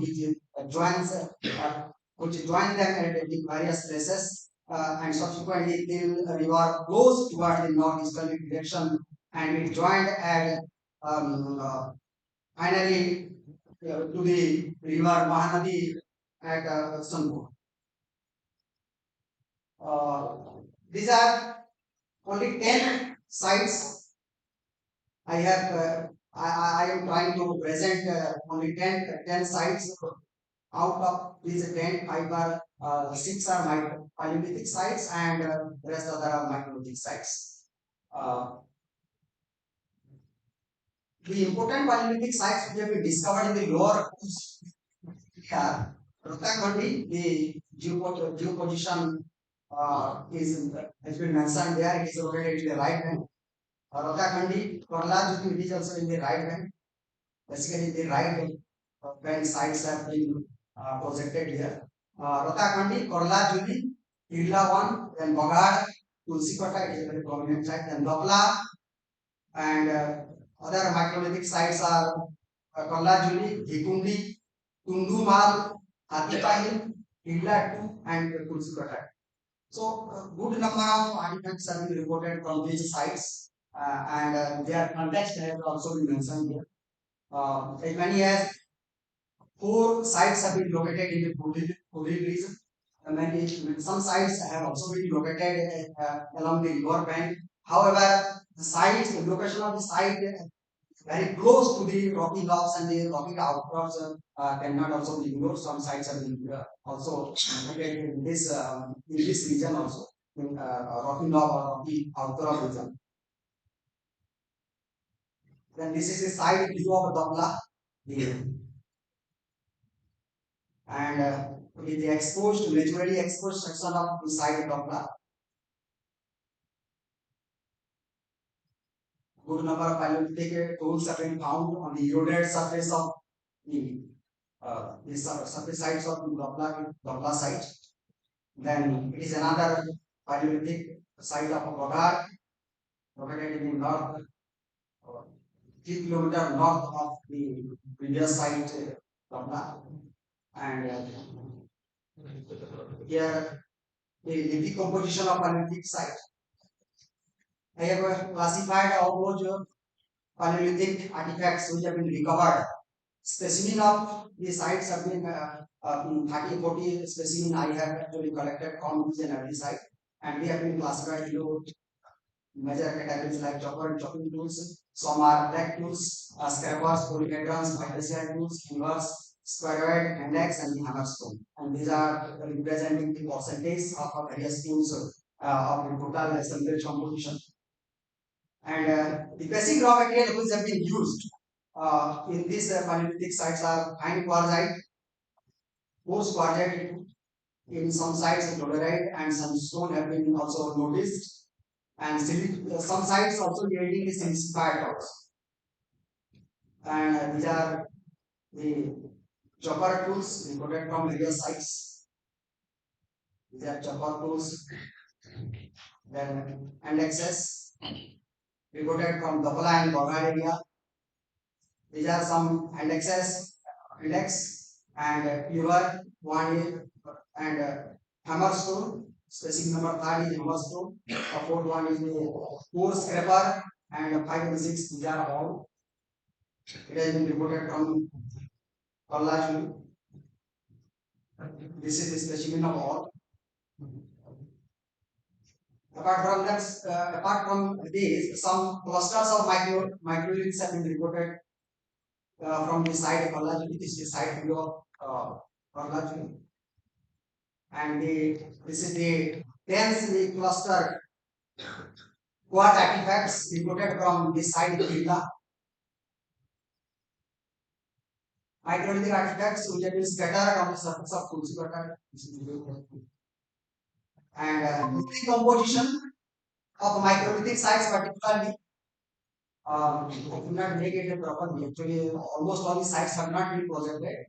The high microlithic sites and more than 700 microlithic artifacts have been reported, out of which 16.17% are basically core artifacts and 42.24% is black components. And similarly, blade artifacts are basically 15.50%, and bladelate similarly 7.82%, and rest other are fragments and chunks. So majority of microlithic sites in this lower than valley are basically black community sites. And so far the raw material of these microlithic sites are concerned, 5 basic kind of types of raw materials have been reported, and chert is the dominating raw material almost in all microlithic sites. although chart artifacts reported from which river valley have been classified on the basis of composition. And you can see here that various types of charts on the basis of a Woodsley chart, the classification has been made. Brown chart, grey chart, black chart, grey chart, banded, reddish chart, bluish, greyish chart, reddish or white chart, coffee color chart, feldspathic chart, blackish grey chart, yellowish grey chart, and similarly agate, chalcedony, and quartz of different three categories like milky quartz, crystal quartz, and oxidized variety of quartz. These are the dominant raw material which are usually found in the microlithic sites of the river. Although the short raw material is followed by chalcedony and agate, and there is also a very quite domination of quartz component almost in all sites. And whenever we are talking about the tool typology, I have followed the classification of authentic shear and rescue tool and Eval's classification that we follow while classifying these microlithic artifacts typologically. And you can see here that scrapers, various types of microlithic tools have been classified into different categories of scrapers, like the side scraper, hand scraper, transverse scrapers, double side scraper, round scraper. Similarly, other kind of tools like the notch, denticulated top, double denticulate, all borer, and on the basis of the retouch, having seen on the retouching patterns on the microlithic tools, it has also been classified into further categories of retouching pattern like the marginally retouched tool, partially retouched, unilaterally, bilaterally retouched tool, units found on the top, and it has been classified as the retouched top, marginally retouched lateral side, etc. And similarly, various kinds of urines have also been noticed from this microlithic site. Axial urine, axial diedral urine, offset urine at bot, offset diedral urine, micro urine, offset urine on break, transverse urine, etc. And concavity and convex has also been duly noticed. And on that basis also I have classified it into convex back point and some only a few geometric tools have been noticed from one or two microlithic sites, although it is very rare in the lower river valley. Then these are the core types which have been noticed from the lower delivery area. You can see here, I have only projected, although various kind of core tools have been noticed, I tried only to project the blade tools and blade tools. Although multi-platform core and other various type of technologically classified core tools have been noticed. I just projected only the core tools where basically the blade and blades have been removed. These are the blade cores which are found in the composition, and these are the flags. Basically, you can see the retouching majority of one are the notch and denticulates. These are the flag tools from Pila. Then these are the flag tools from Tulsi Pata. Then these are flag tools from another site, Atipali. Having usually cortical surface and the cortical wall of percussion, the first category of the type 1 category of flag tools.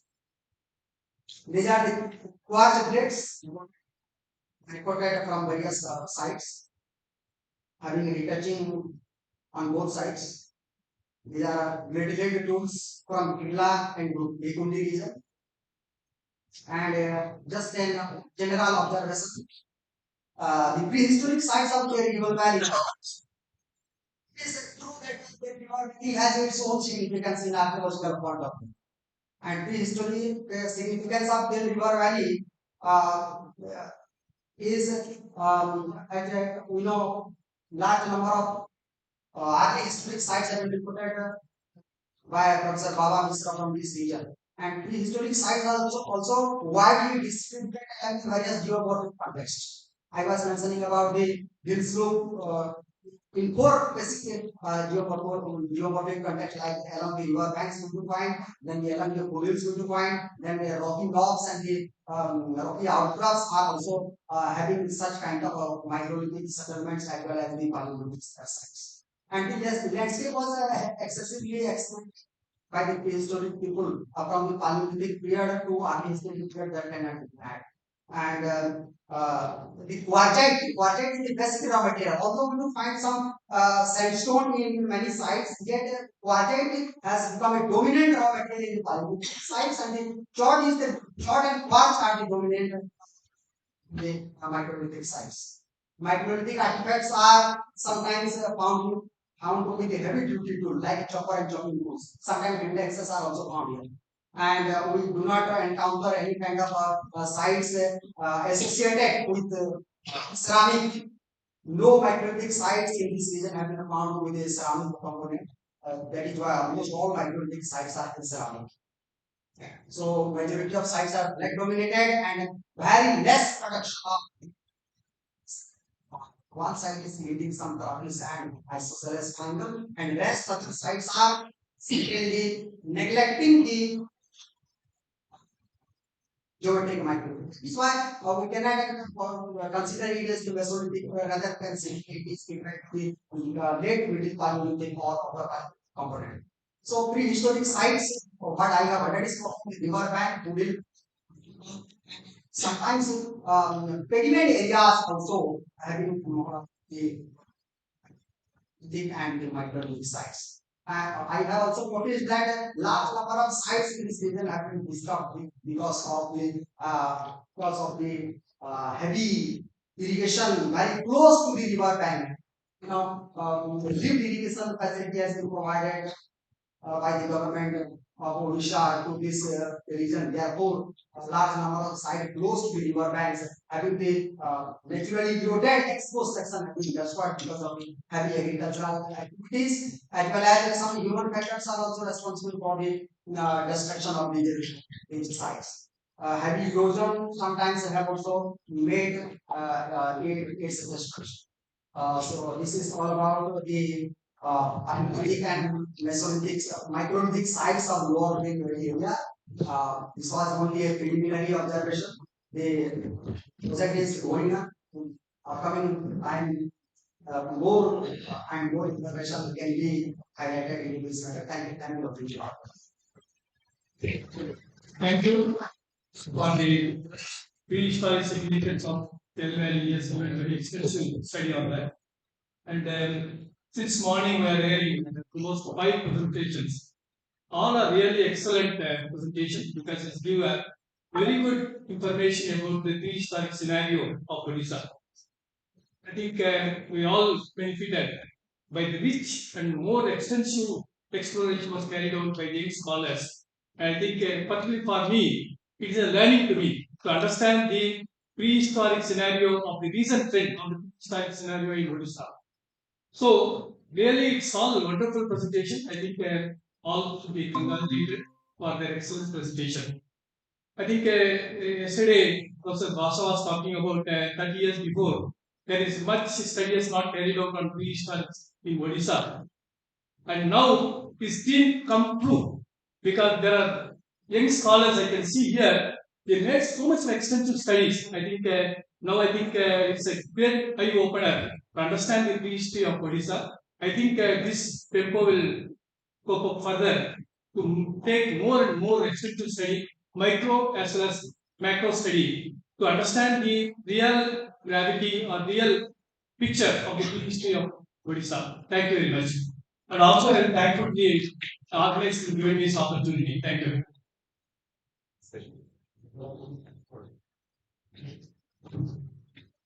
Sir, should we wait for tea? But we have to go to the school. 15 minutes.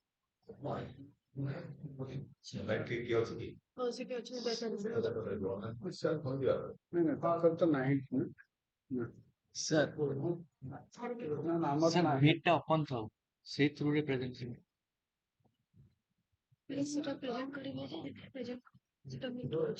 ହଁ ସେଇଟା unmute କରିଦେଲେ unmute କରିଦେଲେ ଏଇ ପେପରଟା ଯୋଉ ସେ Good afternoon to all. Elora, how are you? I'm good, sir. Thank you for letting me join online. Thank you for being with us. Your presentation is tomorrow, I believe. Yes, sir. We'll break for a short tea break of 15 minutes. I'm sorry that there's no provision because the university doesn't allow tea to be served in this premises. Therefore, we'll break for tea for 10 minutes and we'll resume our session immediately.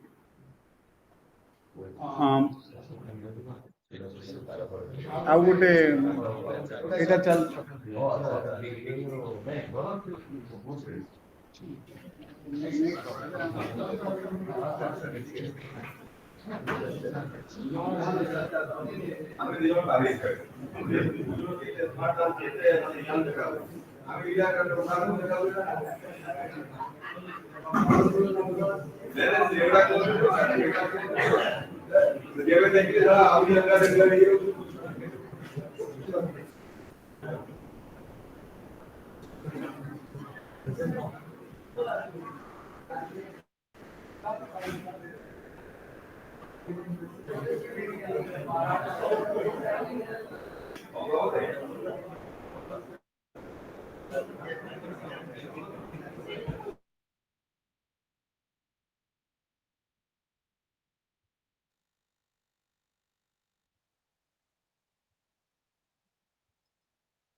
Hello, sir. If I can just say something, I think if the mic is not connected, it will be difficult for the Google Meet speaker to be audible for the other participants who are joining in Google Meet.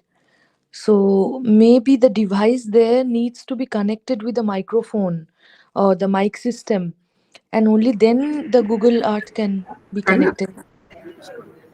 Hello, ma'am. Now it's connected. It is. Yeah. Yes. Thank you so much. we have audio output, so no problem. Hi, Nishikanta. I can see you. Hello. Namaste. Namaskar. I'm so sorry I could not come there and miss the chance to meeting all of the scholars and sir. Okay. Actually, it was muted during the last session, last paper. Yes. এটা হয়ে যাইছে এটা না এটা কাটি দিন sir কাটি দাও হ্যাঁ স্যার প্রেজেন্ট ଏବେ কাটি দিন হয়ে যাইছে আগে মোটটা দিয়ে স্যার ଆପଣ এই ল্যাপটপ তো চাপিয়ে রাখছো মোর কোটা এইটা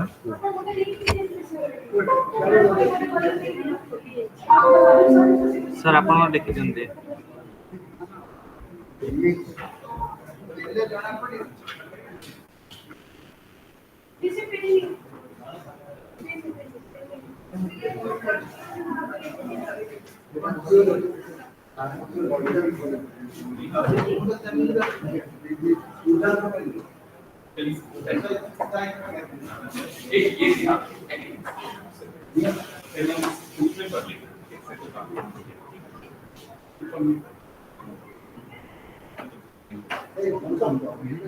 ଅଭିଜ୍ଞ ନେକ୍ସଟ ସେସନ ଥିଲା ଏଇ ସେସନରେ ନୁହଁ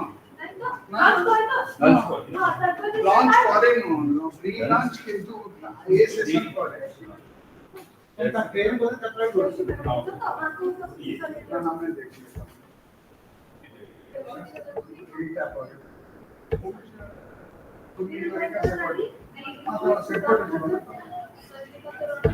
ତାହେଲେ ସେଠି ଅଛି ନେଇ ଆସି ବୁଝିପାରିଲେ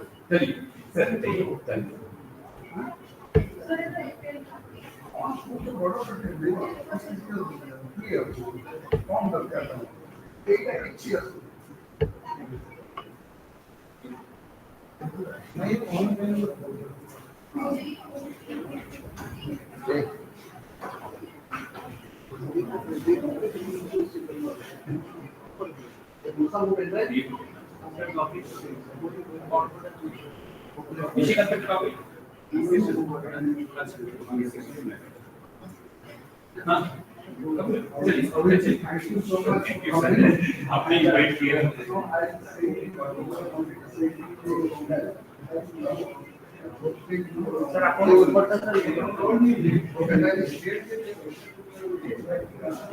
স্যার ଆପଣ ନେଇ ଆସିଲେ ଏଠି ହଁ ନେଇଗଲି ବା এইଟା স্যার স্যার ନେଇ ଅନ୍ କରିଦେଲୁ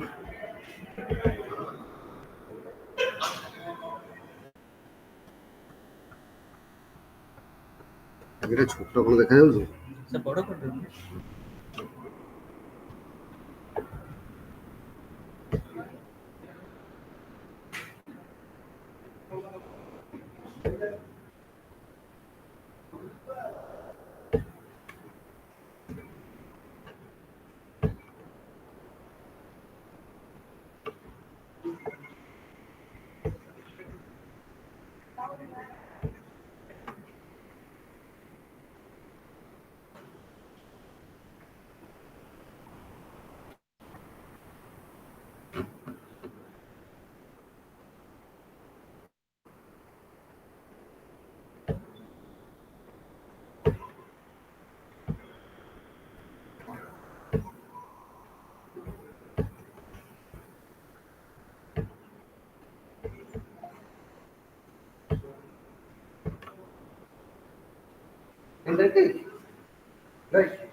স্যার কাଢି ନାହାନ୍ତି স্যার ଧନ୍ୟବାଦ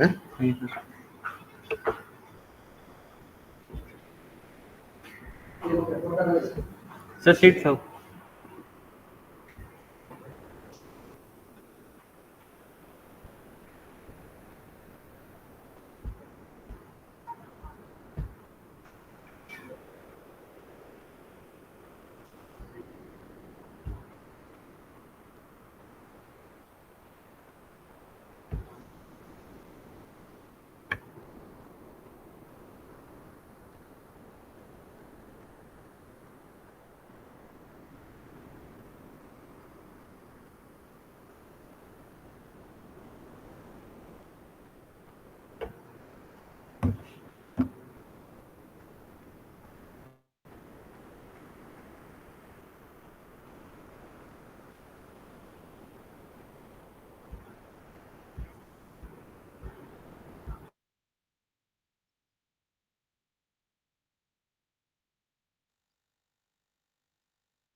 Hello.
अभिष्क आई थिंक आप पहले दोगे ना दादा? अभिष्क पहले। थैंक यू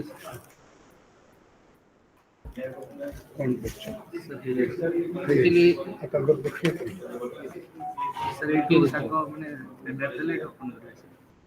screen share अभी क्या अभी just actually this session is about rock art research and pre and protohistory of Odisha. So sorry to disturb, actually just due to some time constraints I request Dr. Abhis Vishwas to present his paper. Then we'll start the other papers by Dr. Mohanto and others on rock art. So just come and present your paper. Sir, 3 sir. এটা add করা গেল তো train আছে।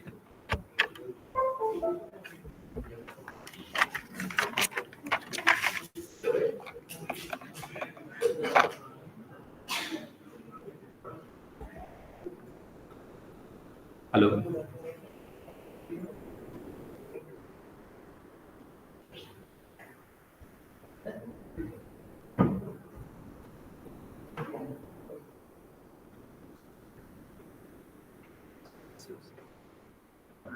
Oh, thank you.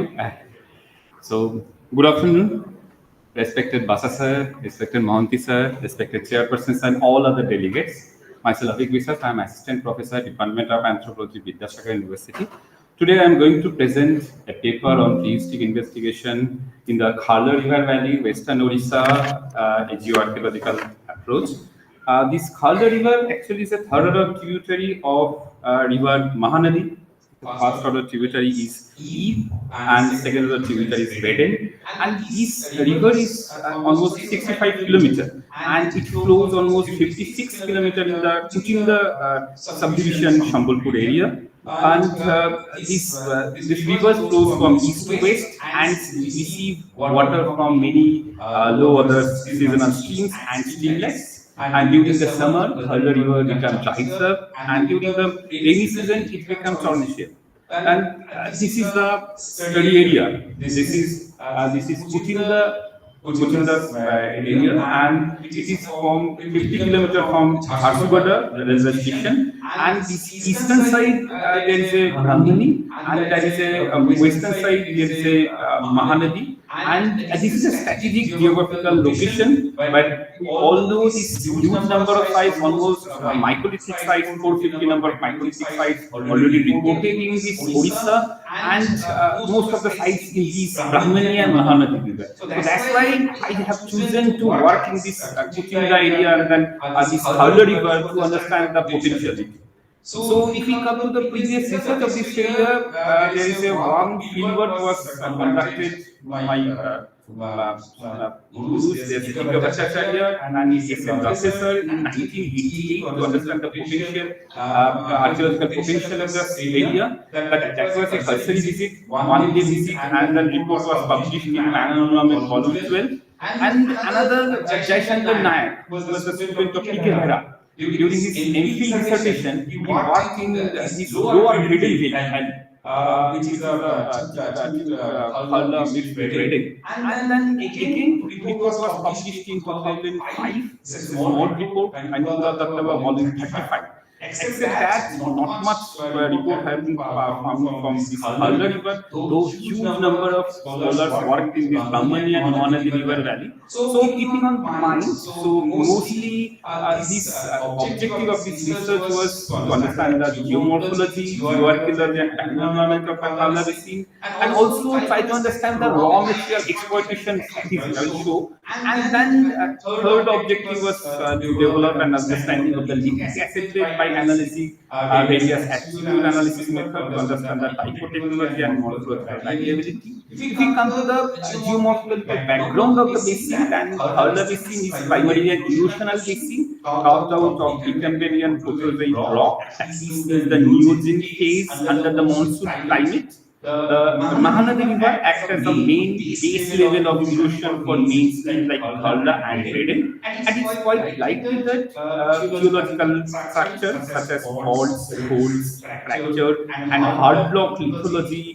might have controlled the basic morphology to some extent. This is the contour map of the Kharla basin, where this contour height area of 620 is up to 209, and almost 26 number of sites have been reported from this area. So I'll come, and then better understanding, I divide this Kharla region into three terraces. Upper terrace, there is a very few sites, and then mostly sites are located in the middle, and terrace 2 and terrace 3. I'll come one by one. The terrace 1, mostly the waterfall sites. The river gives a classic example of superimposed drainage system. Here, this river is running across the rock instead of the main trend of the rock, and it avoids the entire barrier. In fact, cutting through the barrier and then flows down. And geomorphologic evidence also evident that this waterfall was created due to the tectonic movement, and this rock gets uplifted. And very interesting, beside this waterfall, there is a water pool. Huge water pools are there, and even during the month of April-May, which is dry season, this water pool was present. So this river is relatively holy, but even the month of April-May, April to June, during the hot summer season, there was a place where this enough drinking water is noticed, particularly those places where the ancient waterfall have been present, and understanding this waterfall sites is very important, as because waterfall is preceded by this perennial waterfall, and these waterfall might have been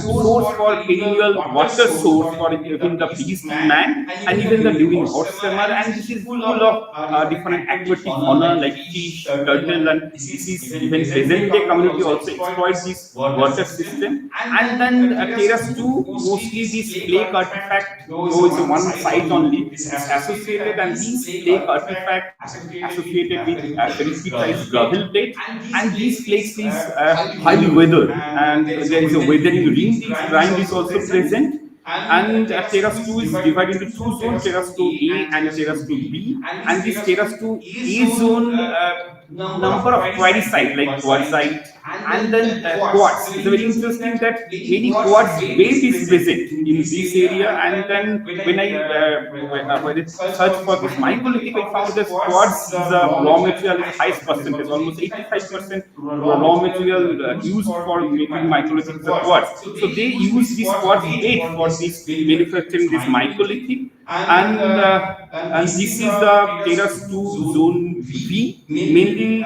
these terrace, there is a microlithic with heavy duty artifact. These terrace have preserved 8 to 10 meter thick alluvial deposit with cut and fill type of terraces like surface, which is formed by sandy, silty clay layer, and mostly microlithic site with one without heavy duty artifact are reported from these terraces. And microlithic bearing sediment is capped by reddish sandy silt, which is approximately 2 meters in thick. And the upper surface is development some kind of polygonic beds, which is the characteristic features of observed throughout the area under study. And these beds are filled with grass, shrubs, and then deciduous trees. With a large number of rain gullies also evident in this area. And there is a midpoint that is also again is very interesting. This terrace 2 huge number of midpoint kind of peak present, which is lower than this waterfall. And these number of midpoint were also in the existence of the channel of the river in the terrace and probably existed with microlithic activity in this area. And there is a good supply of the fresh water as well as aquatic phenomena. And then terrace 3 only one Acheulean sites, and besides this there is a microlithic site. And these Acheulean artifacts were found again as a redeposited context of the cobbly, pebbly gravel resting on weathered bedrock of Archaean and Proterozoic period. The litho components of these gravels was dominated by quartz, quartzite, gneiss, dolomite kind of material. And these heterolithic gravels are subangular to subrounded, and there is a sharp contact between this gravel, suggested that during the early to late Pleistocene, Harla River was flowing at least 2 to 3 meters from the present channel level. And then terrace 3, there is a purely microlithic site, not much heavy duty artifact is associated in this area. That's why divided into terrace 3 as a zone A and zone B. So if we come to the composite stratigraphic profile of the Harla, then you can see there is a weathered bedrock which is probably formed during the Precambrian and Proterozoic time, and then there is a ferritized gobbly boulderly gravel, where this mostly Acheulean artifact, even with the D.K. Bhattacharya and S.N. Raffer, they published in 1988, the paper name was Acheulean artifact from Kuchinda. So that is associated, and these Acheulean probably formed during the mid Pleistocene time period. And above this there is a paleo channel of well-developed briquettes, where these mostly iron nodules are present, and where these flake tools dominated, and this was formed probably during the early late Pleistocene. And above this there is a greyish mortal sea, sand, clay with calcite nodules, where this microlithic heavy duty artifact is present. And above this there is a rejuvenation of stream, where there is a period of non-deposition or strong ferric thickness. This is probably during the early Pleistocene. And the uppermost layer is the yellowish or the greyish sea, sand and gravel, where this microlithic heavy duty artifacts and probably formed during the middle to late Pleistocene. This is the composite quaternary stratigraphy as well as the paleoclimate of this Harla basin. This early Pleistocene, where this ferricrete and Precambrian or Proterozoic rock, and this was formed during the humid climate when, and there is a contact zone of weathered rock and ferruginous cobbly boulderly gravel, which is formed probably during the mid Pleistocene. We don't know what the climate was at that time, and that culture was almost this Acheulean. And above this there is a ferritized channel, pebbly gravel above the present channel level. but it's mostly flake tool dominated, and the time approximately earlier Pleistocene, where the climate is most humid in nature. Above this, there is a yellowish mottle seals and clay with calcium nodules, where this microlithic without heavy-duty artifacts component is present, and this is formed probably during the later late Pleistocene, where the climate is mostly dry. And then there is a rejuvenation of stream, where this deposition of non-deposit or strong erosion, which is formed probably during the early Holocene, and where the climate was humid in nature. And above this, there is a yellowish gray sea sand and gravel microlithic without heavy-duty artifacts, and probably formed during the mid to late Holocene, and the environment almost subhumid nature.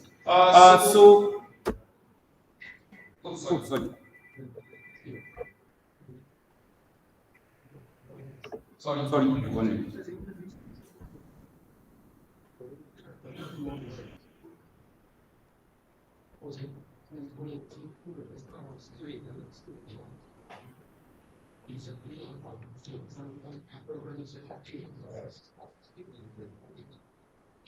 I'm coming.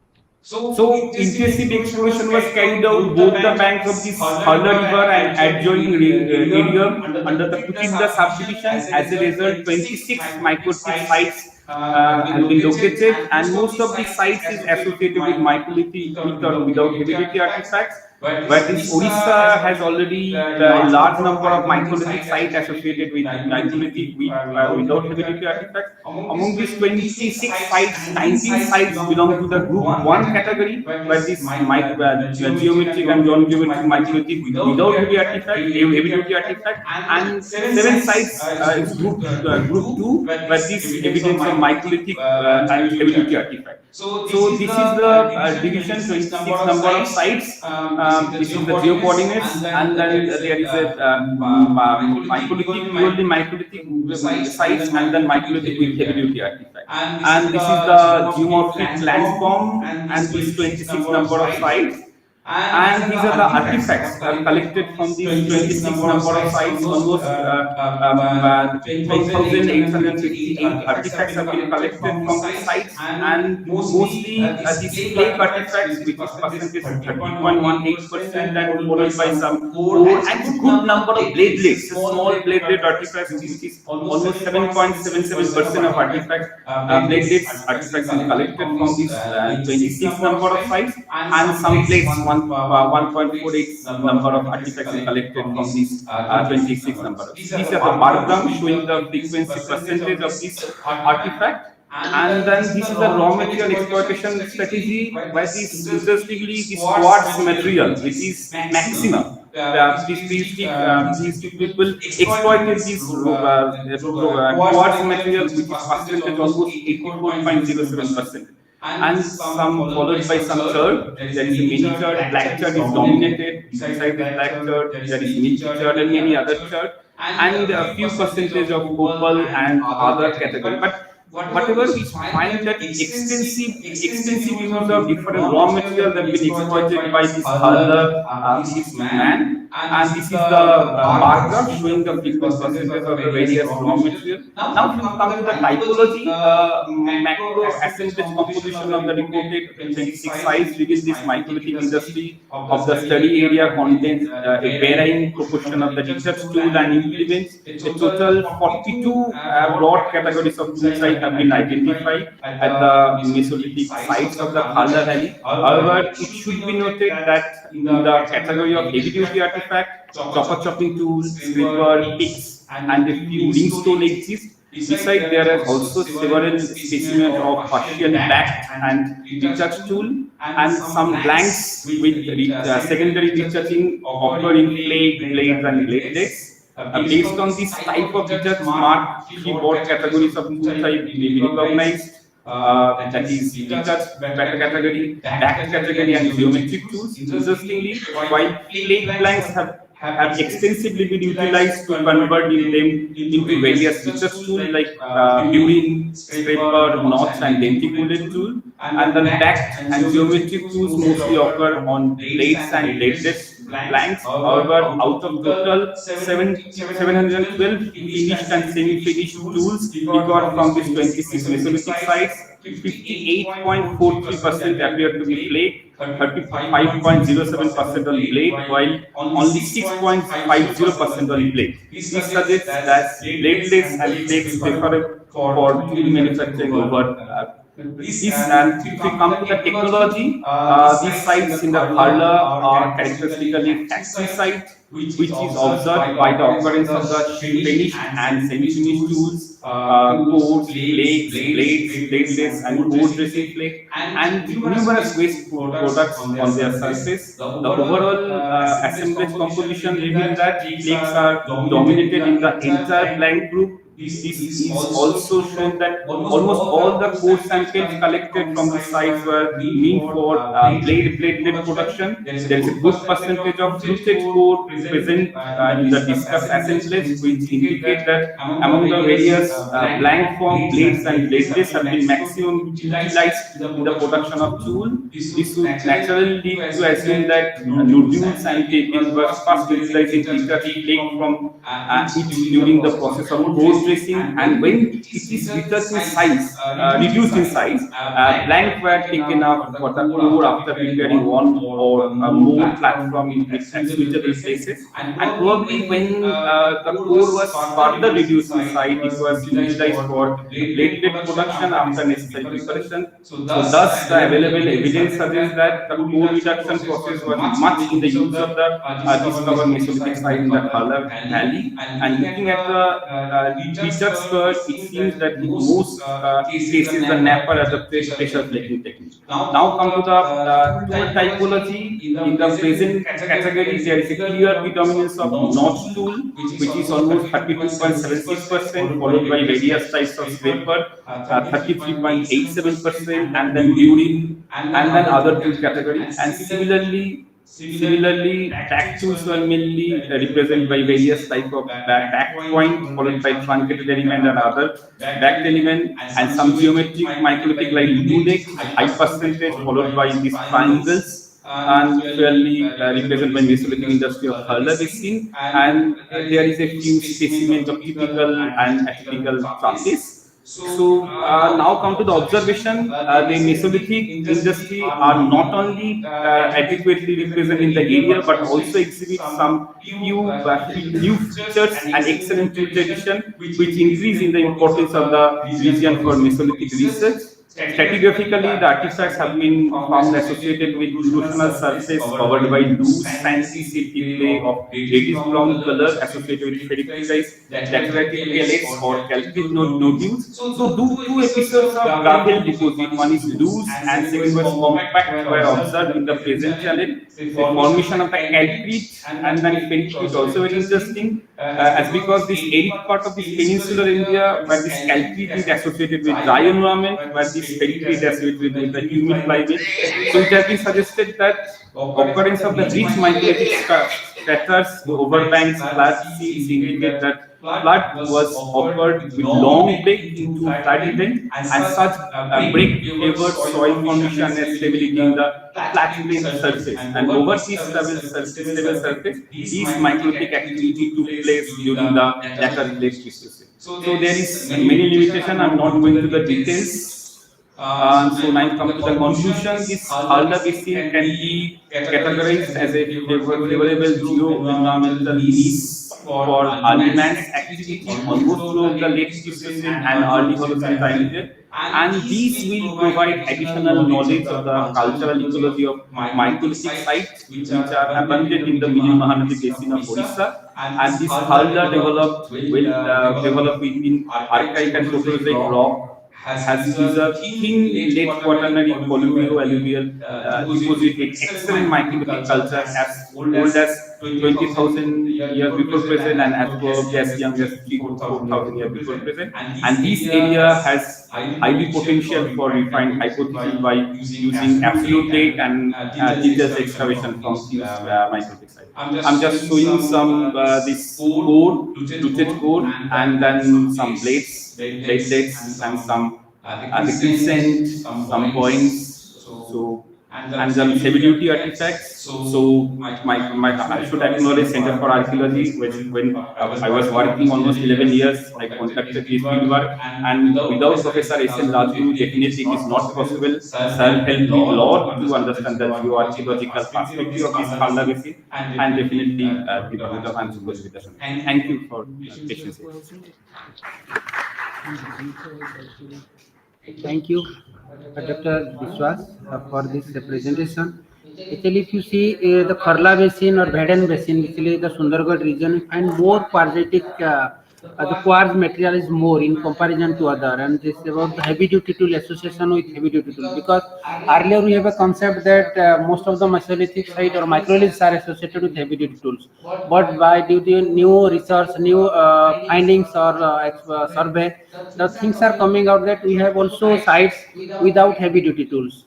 And this area also, so another important area in Odisha, which gives such type of picture in archaeological horizons. Thank you. Next, I just request Neha to present about rock art motif clusters in Odisha. Okay, and just Thank you, sir.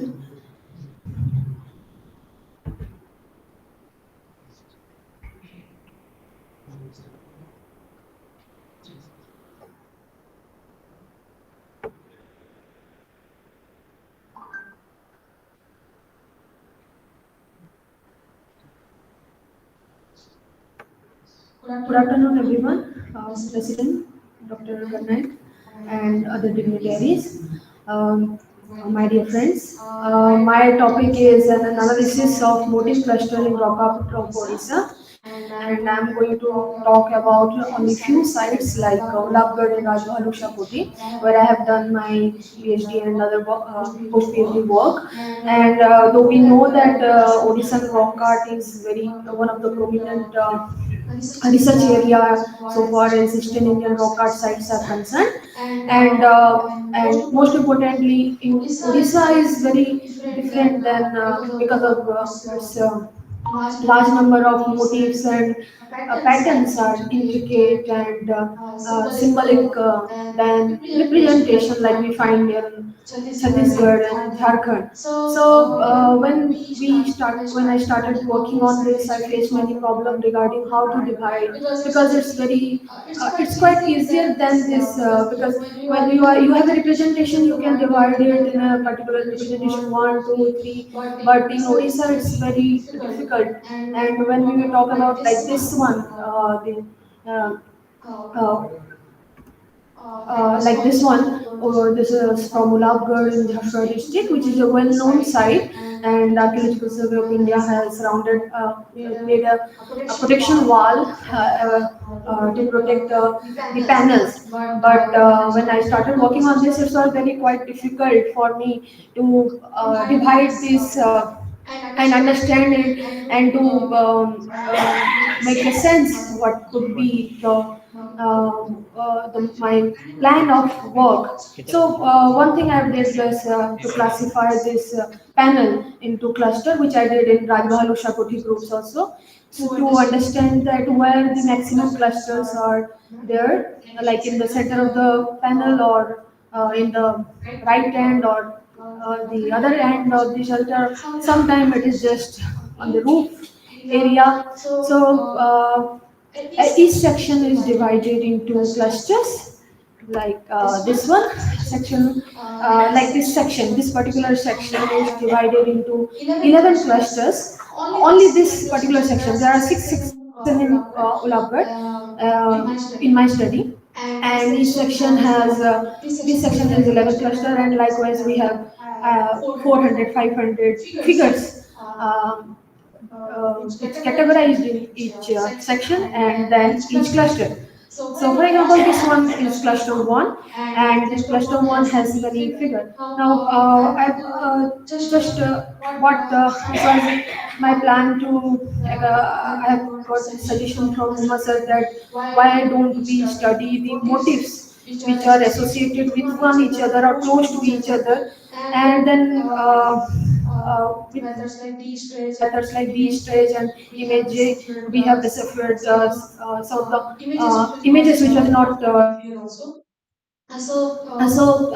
This cluster is basically when we are studying according to cluster wise, we can show that what are the in a cluster, is it a mix of engraving and painting, or it is only dealing with the engraving, that's particular symbol is associated with the engraving, or it is painted engraving, like this. So more categorization, more attribution can bring more possible interpretations. And besides that, documentation, the first challenge was to document it well. So this cluster has some symbols, and like handprint you can see. I don't know if it is visible there.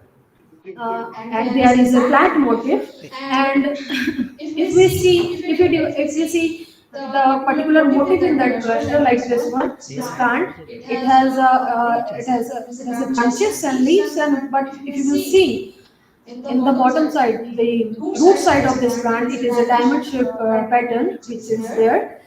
Likewise, this cluster has more or less like a human figure, and other triangle and geometric patterns, and then we have studied it like what are the singular motifs are there. And you can see that this also a very outstanding thing in Ulagad, that we have same intricate pattern, same linear pattern in engraving, as well as this cross hatching followed, which is following this engraving with along with the paintings are these sketch marks are in the ochre red, and these are closely associated with the engravings also, which is similar marking. Like this one is from section 2, cluster 12 and 13, and it has also many figures which you can see in this stretch, various color band, and let me show you the individual, some of the typical motifs there. So in that section, section 2, there is a cluster 16, and this particular cluster, I have identified 4 images. You can see there is a line drawing also I have mentioned to understand more of it. So there is a comb pattern, which is a single pattern I have found here, just below the ladder pattern. This name, like ladder pattern is, and palm pattern, all these names are according to the Bradstone Foundation catalog of signs and symbol. And above that there is a ladder, this screen pattern, and above that there are boom marks. So quite a super imposition you will find, and then there is a patch of red ochre which looks like a head, but I don't know, it's not quite visible even though I changed the band in this stage. You can see clearly here when we changing band, their comb pattern just below the screen pattern. So in red ochre.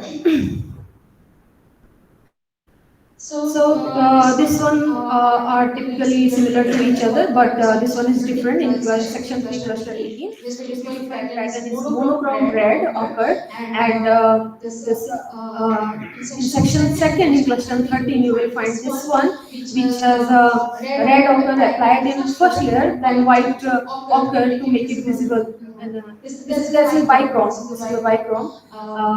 The white color is applied on the red ochre, but this one is similarly made on monochrome white ochre.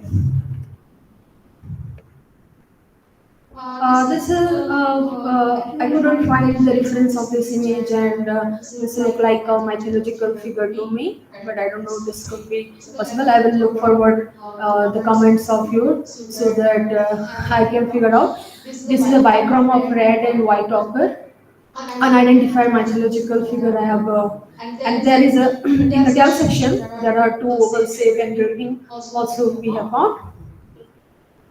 This is also from Lager. In cluster 13 of section 6, we have found this crisscross pattern on wheel and rhomboid patterns also. And these two figures are closely associated with this rhomboid pattern or honeycomb pattern was superimposed by this crisscross head on wheel pattern. Sorry. In cluster 24, cluster 39, we have mosaic bichrome of red and white. This cluster is also important because it is comprised of two main motifs, which is pigmented engraving. It's first engraved and it was pigmented with the red ochre. Also some white ochre also we found, like in this cluster. And this is a very typical, I found nowhere like this figure because it is a combination of many motifs. If you will look into closely, this rhomboid pattern is made of many small symbols like triangle, oval, and like square, and like this hexagonal pattern. It's a combination of these symbols. So I will say that when we write this rock arts of Odisha, we found a lot of intricate pattern. How intricate it is, it's completely a different thing if we look closer to that. This is another figure, like we have X-ray pattern. This must have been reported earlier also. And these are associated with the engraving, plainly handmade palm engravings. Most of the sections are now damaged also. Sorry. This one I have found beyond the wall. If you will see the right hand of the center lovebird, I found this 4 finger marks. One will say this is a finger mark, but when we applied the D-stretch modes, we have found this like tree or wavy lines, and this very beautiful pattern. Sometimes we confused with the triangle motifs also. When we apply the D-star, we saw that this is kind of boom mark, but very it's made of, but it look like triangle if you will see from outside. But when we apply, we find the boom patterns. And thank you. That's all I want to say. Okay, thank you, Neha, for this presentation. Actually, you see, most of the students are present here just trying to give some little light about the rock art heritage of Odisha. Actually, in Odisha, we have more than 140 rock art sites already documented. 140 in different lies in the different districts of Odisha. And within this rock art site, we have more than 100 types of geometric and non-geometric motifs. Okay, those are symbol, you can say symbols depicted in the rock art, which is keep ourselves a little bit different in comparison to other part of India. If in India, basically in central India, we find these geometric patterns are within the body of animals or within the body of any motif. But here we have, it is distinct, and you can see isolatedly these symbols are depicted. We don't have animal depiction or thematic depiction in rock art heritage of Odisha. Another thing that we found both painting and engraving in rock art of Odisha. Within one shelter, we can see paintings and engravings. The Neha's research on this Ulabgarh rock shelter is one of the shelter which reflects both paintings, engraving, scooping, all the techniques for execution of rock art motifs you can see in Ulabgarh rock art sites. Another thing, when it is cognitive archaeology, if you see the central Indian rock art, we can understand that there is some thematic scenes, hunting scenes, honey collection scenes, dancing scenes we can see in the rock art of central India and other part. But in Odisha, we find only symbolical representation. So in this case, it's very difficult to interpret the what is the meaning of these things. And nowadays, this new technique is distress software is come, which helping us for identify those which are not can see clearly in your in your eye, but by applying this software, also you can identify, or more clearly you can identify, you can trace the motifs in the rock shelter. So thanks, Neha, for the documentation and scientific input you have given in this research. Okay, thank you. Now I just call Dr. Basant Mohanto to present his paper on prehistory of Puliana regions.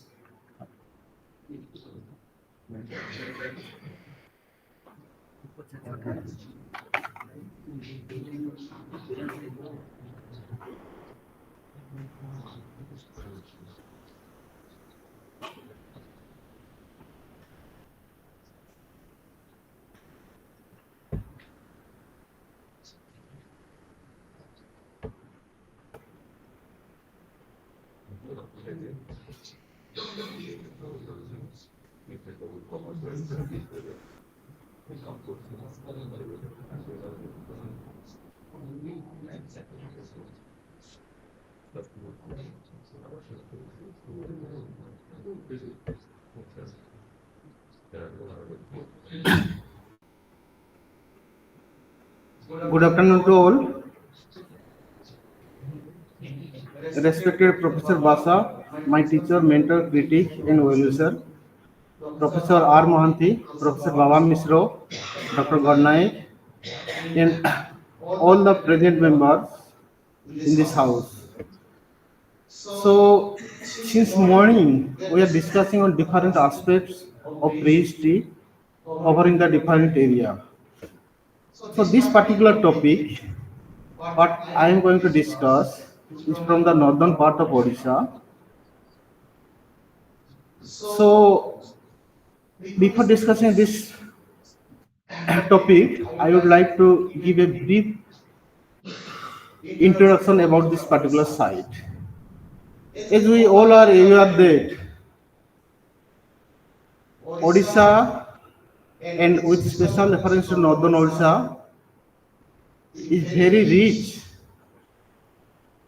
from the archaeological point of view, starting from the lower Paleolithic period up to the medieval archaeology. And especially the Moyurbhanj district, where we used to have evidences of all kind of cultural periods. Even if this Moyurbhanj district has not been dotted at the first phase of prehistoric survey, prehistoric work of Odisha, but later Moyurbhanj prehistory is known at national as well as global level because of two important sites. One is Poliona, is the first excavated Paleolithic site of India. Another is Kuchai, is the first excavated Neolithic site of Odisha. And both sites are located very close to each other. So my point of discussion is that Poliona, it was excavated in 1968 by D. Chen and N.K. Bose. And after that, there was a gap. Even if there are some other works done by different scholars, but those works are basically surface explorations.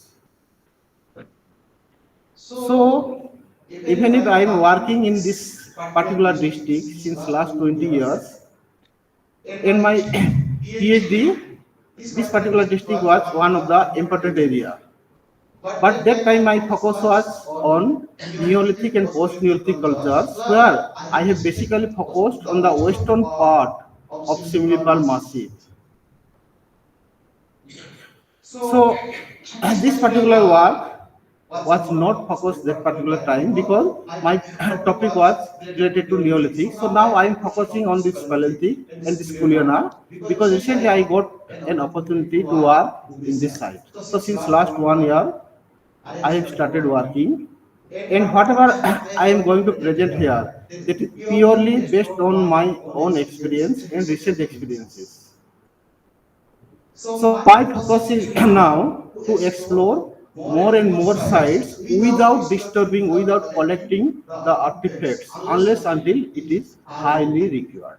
So now I am only exploring and identifying the sites and their location for detailed work in future with a proper scientific team consisting of archaeologists, anthropologists, geologists, environmentalists, etc.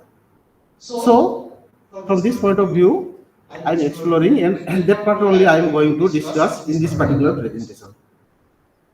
So, as we are aware that Simlipal Biosphere Reserve is located at the center or at the heart of the Moyurbhanj district.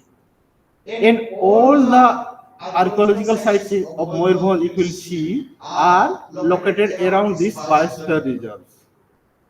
There are different rivers originated from these biosphere reserves and flowing in different directions. The major river of Moyurbhanj is Budha Barango, originated from the Simlipal River Biosphere Reserve and flowing towards the eastern direction. Western direction is the Khorkai River and northwest one is the Dev. So like these different rivers are there, and since Simlipal Biosphere Reserve is there and good numbers of water bodies, rivers or the streams are located there, probably this particular place was an ideal place for our prehistoric denizens for their habitation. So that's why we are getting different kind of prehistoric sites around this Simlipal Biosphere Reserves. So here, whatever I am collecting, I am trying to correlate. I am trying to get some kind of evidences or its continuity from the present ethnographic context. As we are aware that there are a number of tribal groups, including two PVTGs, particularly vulnerable tribal groups, Kharia and Birhor. They are residing in Simlipal Biosphere Reserve. And apart from them, other tribal groups like Santals, Munda, Ho, Bhumis, they are also living there. And what I found, some of the prehistoric tools, either they are using directly at the present time or indirectly for their different activities. So I am trying to explore some kind of connectivity. So that part also I am going to discuss partly. So here, as I told, this is the location, and if we'll see the location of Kuliana, it is not far from the river Subarnarekha. It is only around 16 to 70 kilometers. And from the river Budha Balango, it is only 2 kilometers air distance. So the area between river Subarnarekha and Budha Balango is located on the foothill of Simlipal River. It's very rich from this prehistoric cultural point of view. One thing here I would like to say that Dr. Avik, before that who presented a paper, he is working on the northern part of Subarnarekha, that West Bengal part, along with his team, that from Vidyasagar University. Calcutta University Anthropology Department is working in, on the Subarnarekha basin, but in the Jharkhand area. Even University of Delhi, they are also working there. If we'll see the recent work on the Subarnarekha basin, it is highly emphasized on the Jharkhand and West Bengal part rather than the Odisha part. So my focus is that in a similar way, we'll work in this Moyurbhanj part covering the Kuliana area, because which is comparatively less emphasized at the present time. And if possible, we'll jointly work along with these universities, taking the whole Subarnarekha basin, covering that particular area. So This is the area from geomorphological point of view, ecological point of view, or environmental point of view. If we'll see, this particular area is, as I told, is highly suitable for prehistoric people for their habitation. So these are the sites which are located around the Kuliana and in between the river Bodhabaranga and Subarnarekha. One is that Chaurigheri, that is close to the Bangripo Sea, and recently, few years before, there are 6 copper double axes recovered during the excavation of a particular sites by the local people while they were pouring the secondary laterite for construction of road. There are 6 copper double axes recovered from that place, which are very similar to the copper double axes recovered from the Baghra pit.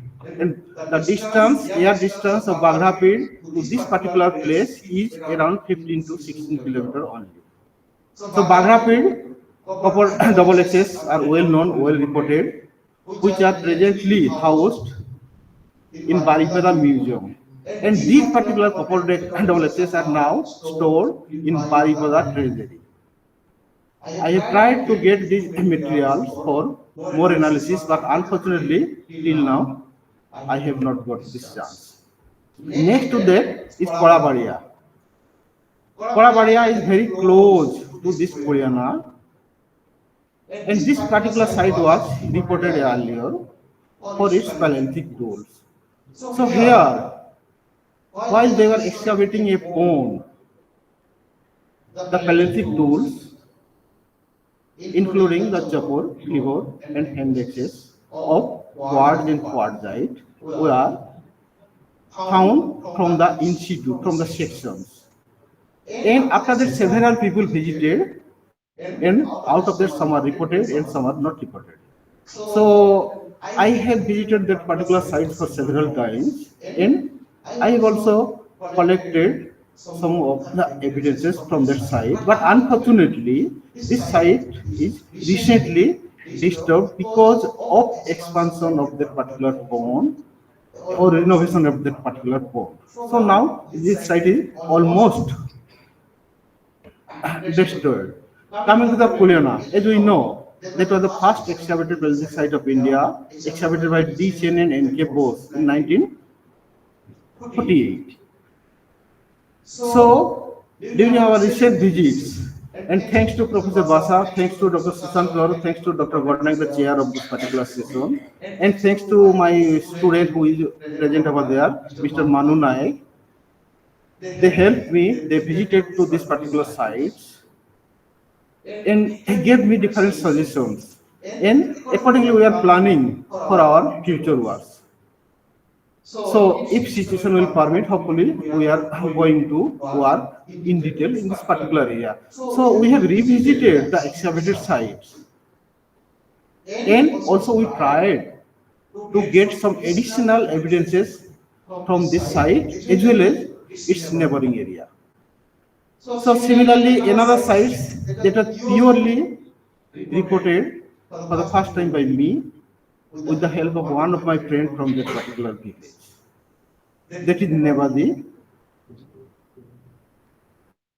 And you will be surprised the way the villagers are using the findings, lower Paleolithic tools in that particular village. Unfortunately, this site is also now on the way of destruction because of expansion of NH in that particular area.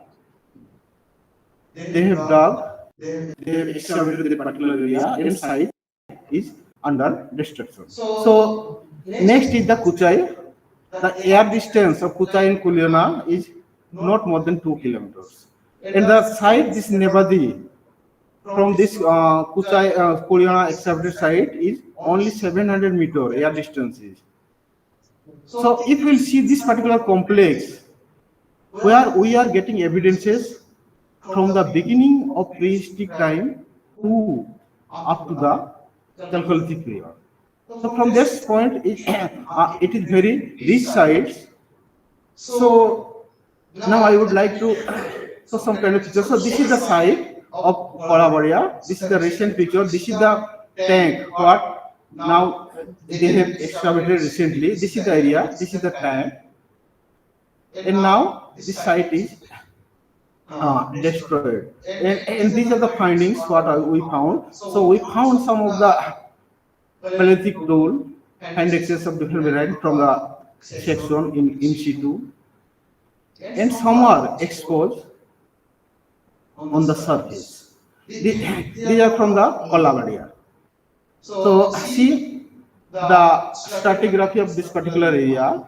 If we'll discuss the geomorphological context, or if we'll discuss from the availability of raw material, this particular area is very rich from both point of view. That time I told, from the environmental point of view, availability of water point of view, it was a fantastic site. But other side also, if you will see the availability of raw material, the pebble, what they were using to make prehistoric tools are locally available and plentifully available. So for making prehistoric tools, they were not they are not wasting much more time in searching of raw material. They are getting easily, and the required sizable raw materials are also available there. So easily they are getting, and they are making the tools. Yeah, this is the site, excavated sites of Kuliana, and by the D was sorry, NK was and DCN. And unfortunately, this site is now properly protected by SIE, and sorry to say that this site is being used as the public toilet by the villagers at the present. And this is the site, this is the distance, this is the excavated site of Kuliana by both ancient, and this is the present site. So this is very close to that, and this site is protected because this is the forest land, and people are unable to encourage that land. That's why this particular site is presently protected. Yeah. So in this context, I have visited Calcutta University Department of Anthropology and tried to get the findings of that 1948 of ghosts and saints. These tools are preserved there in a cell under the category of the Kuliana findings, but these are not analyzed properly at the present time. Simply they dumped there. So yeah, this is the visit of Professor Basa and Dr. Sushant Kaur. So when we visited this Nevada site, so we visited this particular sites, and these are the findings of Nevada sites what we visited different tribes. Yeah. So coming to this point, what I was saying that these are the indexes of different tribes. One of the villagers kept these indexes in her worship place and worshipping at the deity along with the other god and goddesses of the houses. And Professor Basa also interviewed, and we got very fantastic data. And they are relating this kind of thing along with their religious thing, their god and goddesses, and how they are getting benefit out of that, out of worshipping this kind of prehistoric tools. Of course, they are not saying the prehistoric tools, but they are believing that they are getting some kind of benefit by worshipping these kind of tools. From the ethnographic context of also, they are worshipping these tools at the deity. And yeah, this is another site close to this Kuliana, where we are getting some kind of evidences related to early history, or maybe bricks, stone artifacts are there, iron slugs are there, ceramics are there. So related to iron slugs, just I would like to mention that Mayurbhanj is the district where we are having number of rich iron ore zones, Badampal, Gorumaisan, and Sulaipat, and where we have already reported different kind of iron smelting evidences, including the furnace, charcoal, etc. And this side also we are getting similar kind of evidences, so which needs more work. So I have tried to compare some kind of material, but presently the tribal people are using this area, and I found that the Neolithic eggs, one of the tribal he kept in his house, which is very similar to the present eggs. So he, and from his side, he told maybe our forefathers they were using this particular stone with the eggs. So that was his concept. So these are the copper excess from the Bangladesh area, what Dr. Atul Pradhan have reported.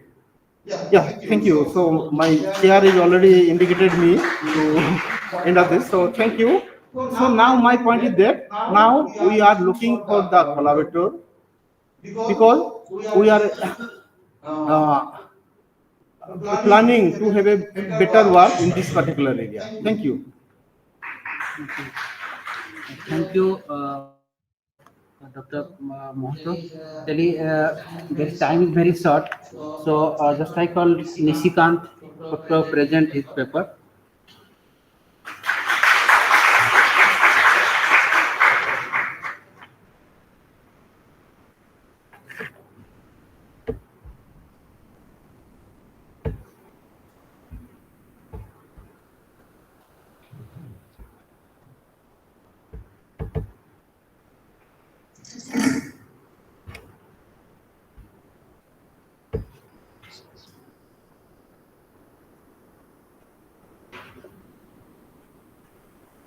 I respected all my teachers that are present here. And my paper is recent prehistoric archaeological explorations in the upper Baitun River Valley in the district Odisha. And my field exploration since the last 4 years having resulted with the discovery of reporting of a large number of middle Paleolithic sites and having followed by upper Paleolithic sites as well as microlithic sites and Neolithic sites in the Keonjhar district of Odisha, particularly in the upper Bajra River Valley. And as you know that for the first time the Keonjhar district was studied by J.C. Mahapatra in the 1960s, and later on it was studied by Pradeep Mahanti, particularly in the context of Keonjhar district, and he studied, he reported 58 microlithic sites in different parts of Keonjhar district. And later on, Basant Mohanta sir, he also reported few microlithic as well as Neolithic sites in the different part of Keonjhar district, particularly in the Keonjhar and Mayurbhanj district. And my area, my study is the first work which was mainly concentrated on the upper Vaitani River Valley. But other works are mainly in the broader perspective, in the perspective of Keonjhar district. And this is the map of my study area, and mainly the Keonjhar district, it was the drainage pattern of Keonjhar district. It was mainly the major source, that is the river Baitarani and its tributaries. And the stratigraphic status of Keonjhar district, the older metamorphic group and the Guru Mahisani group and the lower Bali group, and the newly explored sites by me in the context of Upper Baitani Valley. And I have reported 57 number of prehistoric sites in different parts of Keonjhar district, particularly in the blocks of Champua, Chumpura, Patna, Ghatga, and Anandpur block of Keonjhar district. And I have reported 57 prehistoric sites in different contexts, different geomorphological contexts, that is erosional surface and the foothills and the riverbank sites of riverbanks and the rock outcrops. And the list of newly reported prehistoric sites in the Upper Baitani Valley, the Anandpur and Bhasipura block having the site of Ostapur, Polimati, locality 1 and locality 2, and Karnapani, and Kadavhan, locality 1, locality 2 and locality 3, and Budhikuda and also Kumuda. These are the sites and the associated materials. Large number of sites having gives the evidence of material remains from the Middle Paleolithic up to the Neolithic period. Means the sites having earlier it was inhabited by the Middle Paleolithic peoples, and it was followed by some sites having Upper Paleolithic, and some sites having evidence of microlith, and some sites having the absence of microliths. And the earlier the sites of Anandpur and Dhasipura, and this is the sites which are reported from the Ghatagam block of Keonjhar district. They like different Dhanojayapur, Haladharpur, and Gadadharpur, Hatibadi, Gunta, Sanamasnagula, Nuaga, and Sagadia locality 1, locality 2, locality 3, locality 4, and the Behuripasi area, and Panupasi area, and Kapaspada 1 and Kapaspada 2, locality 1 and locality 2. And all these sites having the evidence of microliths, and only one site, Kapaspada 1, having the evidence of microliths as well as Neolithic. And the sites are located on the erosional surface, and some sites are also located on the rock outcrops.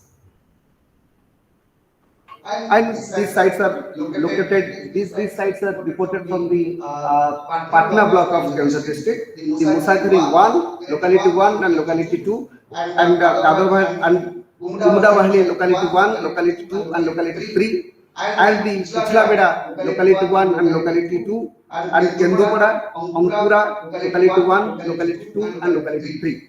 Having the sites, the Patna block having gives the large number of sites in the Keonjhar district during my field exploration. And all the sites are located on the erosional surface on the rock outcrops. Erosional surface on the rock outcrops, and having the Musakari 2 having the evidence of Levallois core. Levallois core having found from the site of Musakari 2, and also the scrappers, side scrappers and double-sided scrappers are also reported from the site of Musakari 2 in the Patna block of Keonjhar district. And the sites of other sites of Patna, that is Musapada and the Selida 1, Selida 2, and Padmapur 1, Padmapur 2, Padmapur 3, and Kasipur, and Gulura, and Kotabeda, and Barachala area of Patna. And these sites having the Selida sites having the evidence of Middle Paleolithic, evidence of Upper Paleolithic, as well as the Microlithic tools. And the sites those are reported from the Saharpada block of Keonjhar district, that is Talapada and Udaipur, and Sirpada 1 and Sirpada 2, and Begana, Jali having the site, it is situated in the Champa block of Keonjhar district, that is Jali, and Jali having the evidence of Neolithic arts having associated with pottery. That's found from the site of Jali in the Champa block of Keonjhar district, and it is very close to Champa town. And Uchuvali and Molikosi and Arsala area of Arsala is very close to Jhumpura College, Jhumpura Panchayat College, and Arsala site having located in the Jhumpura block and having the evidence of Middle Paleolithic tools. And these are the tools reported from the Kadavahali locality 1 site. And Kadavahali locality 1 site having the evidence of 4 tools, as well as scrappers, side scrappers, and also the evidence of Neolithic stone axe. And the Middle Paleolithic core, utilized core having side scrappers, and also the Levallois point. And the site of Uduga having the evidence of this is the Levallois core and the utilized core, as well as the scrappers. And the site of Musakari 2 having the evidence of Levallois core. And some Upper Paleolithic blades and urines and borers having found from the site of Kumuda.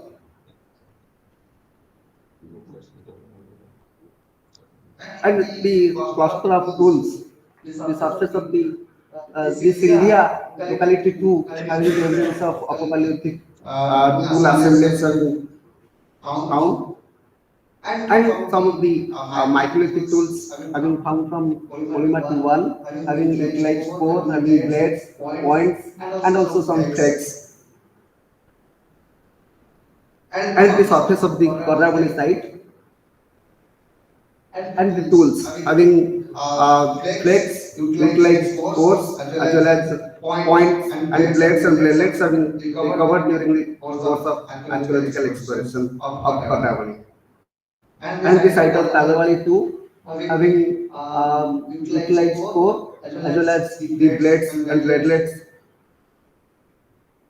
and the site of Ostapur having the evidence of microlithic utilized core as well as blade and bladelets. And this is very interesting that the site of Polymati 2 having the deposit of a 8 to 9 meter deposit, and the settlement, the site having the evidence of both finished and unfinished variety of Neolithic cells. And along with there is evidence of hammer stones and the grinding stone having reported during the course of archaeological exploration. And this site is located in the just opposite of the Korravani site on the bank of the river Musala. And the raw materials used, as far as the raw material is concerned, the quartzite and dolerite. Mainly, the dolerite is more than the quartzite. In the Paleolithic period, in the Paleolithic peoples of Keonjhar district, mainly those tools are reported from different sites. The number of dolerite is more than the quartzite. And in the microlithic tools, black shirt is the most dominant type of raw material used by the prehistoric Mesolithic peoples of Keonjhar district. Thank you.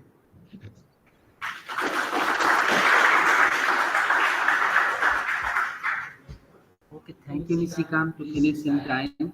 Actually, sir, due to lack of time, sorry, due to lack of time, I am unable to complete my GPT. Okay, thank you. Discuss later on about the findings.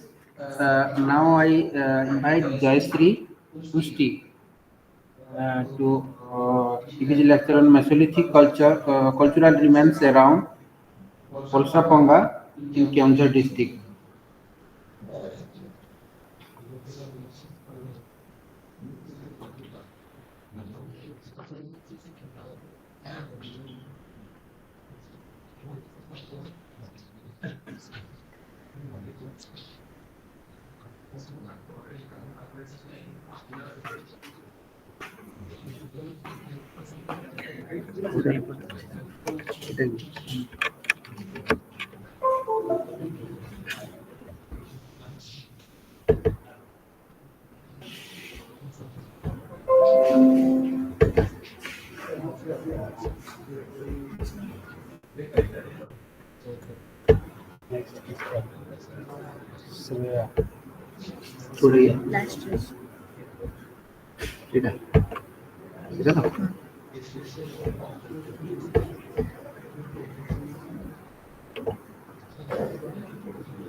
Good afternoon, all.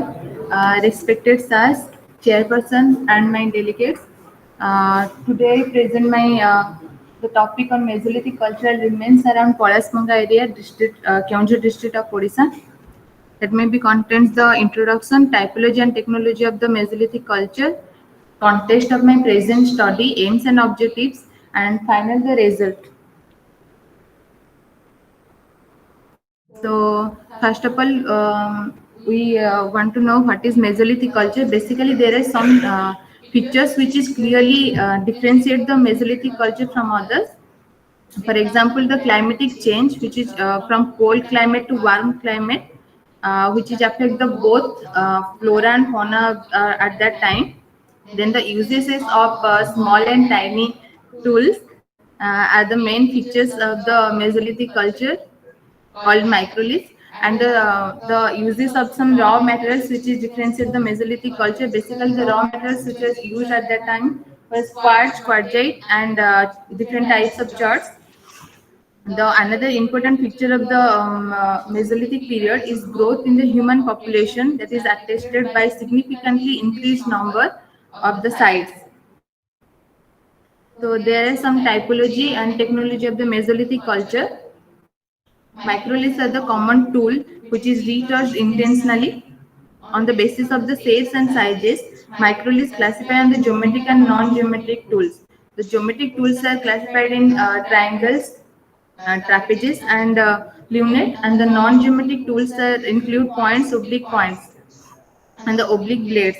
There are few techniques which is used to make those tools. Has the pressure flaking technique. First of all, the pressure flaking techniques. This is the technique which appeared for the first time in the Mesolithic time period. To remove the small flakes in this technique, pressure was replaced by the percussion techniques. Hammer remained direct contact with the core. And second was the retouch and secondary technique, which is used to sharpen the edges by taking the small flakes from it. And the last was the fluting technique. This technique used to small blades or micro blades. This technique is similar to blade technique, but instead of striking the core with hammer, here use the pressure is applied on the remove the flakes. So here my present study area. Look at the study area was Palaspanga area. Then my study area was on this map was just 20 kilometers away from the district headquarters of Keonjhar. Basically, my study area is surrounded by the reserve forest like Tangrani Reserve Forest and the Noyagad Reserve Forest in the southern western side. This survey wilded 9 sites of every culture, which is drained by the Ode and Joktara rivers. From that site, I found some common uses of raw material, which is quartz and quartzite and chalk. There are some aims and objectives of my study. First, to locate the site by using the toposit map, and second was the surface exploration by walking over the study area, and third to collect the artifactual and non-artifactual materials by using the random sampling method. Then we have to had classified the recovered material from the study area on the basis of the typologies and raw materials. So here is the result. As you can see in this graph, that blade was dominant among all over the tools. It assumed that basically the Mesolithic period was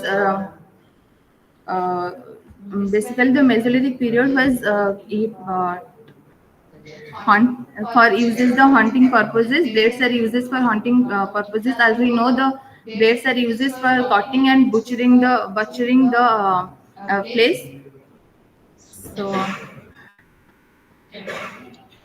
this was the site-wise distribution of the cultural remains, and Mesolithic was dominant. Mesolithic tools are dominant among all of our cultural remains, and those metric measurements of the tools by taking the length, breadth and thickness of the tool findings from the site. And in this graph, we can see the highest length and breadth of the tool was having the round scraper, and the highest thickness of the tool is nodule.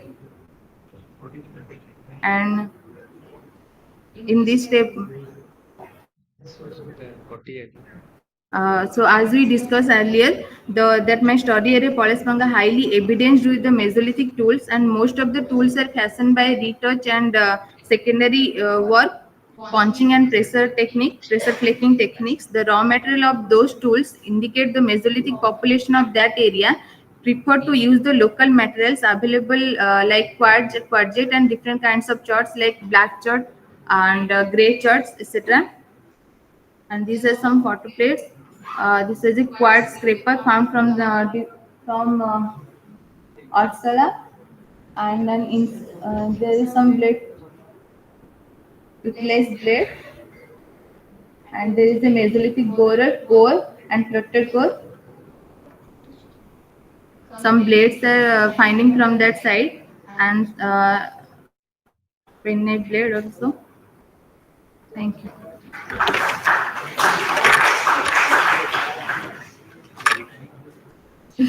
No problem, no problem. Okay, in future you can develop yourself. Okay, okay, it's good. Actually, Keonjhar is very rich in prehistory actually, and your area is very rich and potential. Yes. So you can develop and you find out more sites, and it will good for you. Okay, next, just I invite Shreya. Shreya, I think. Shreya, research scholar, Utkal University. Microlith find around Raruna area. Shreya.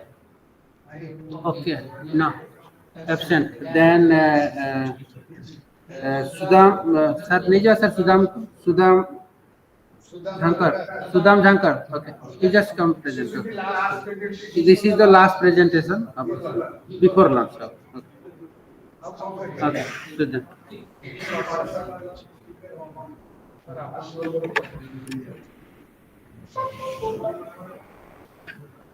lunch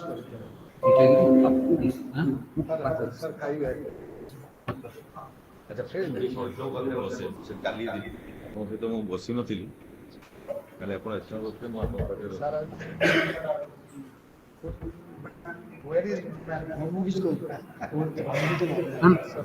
Okay, you can start your presentation. Don't put your words in sorry. No, I'm grateful that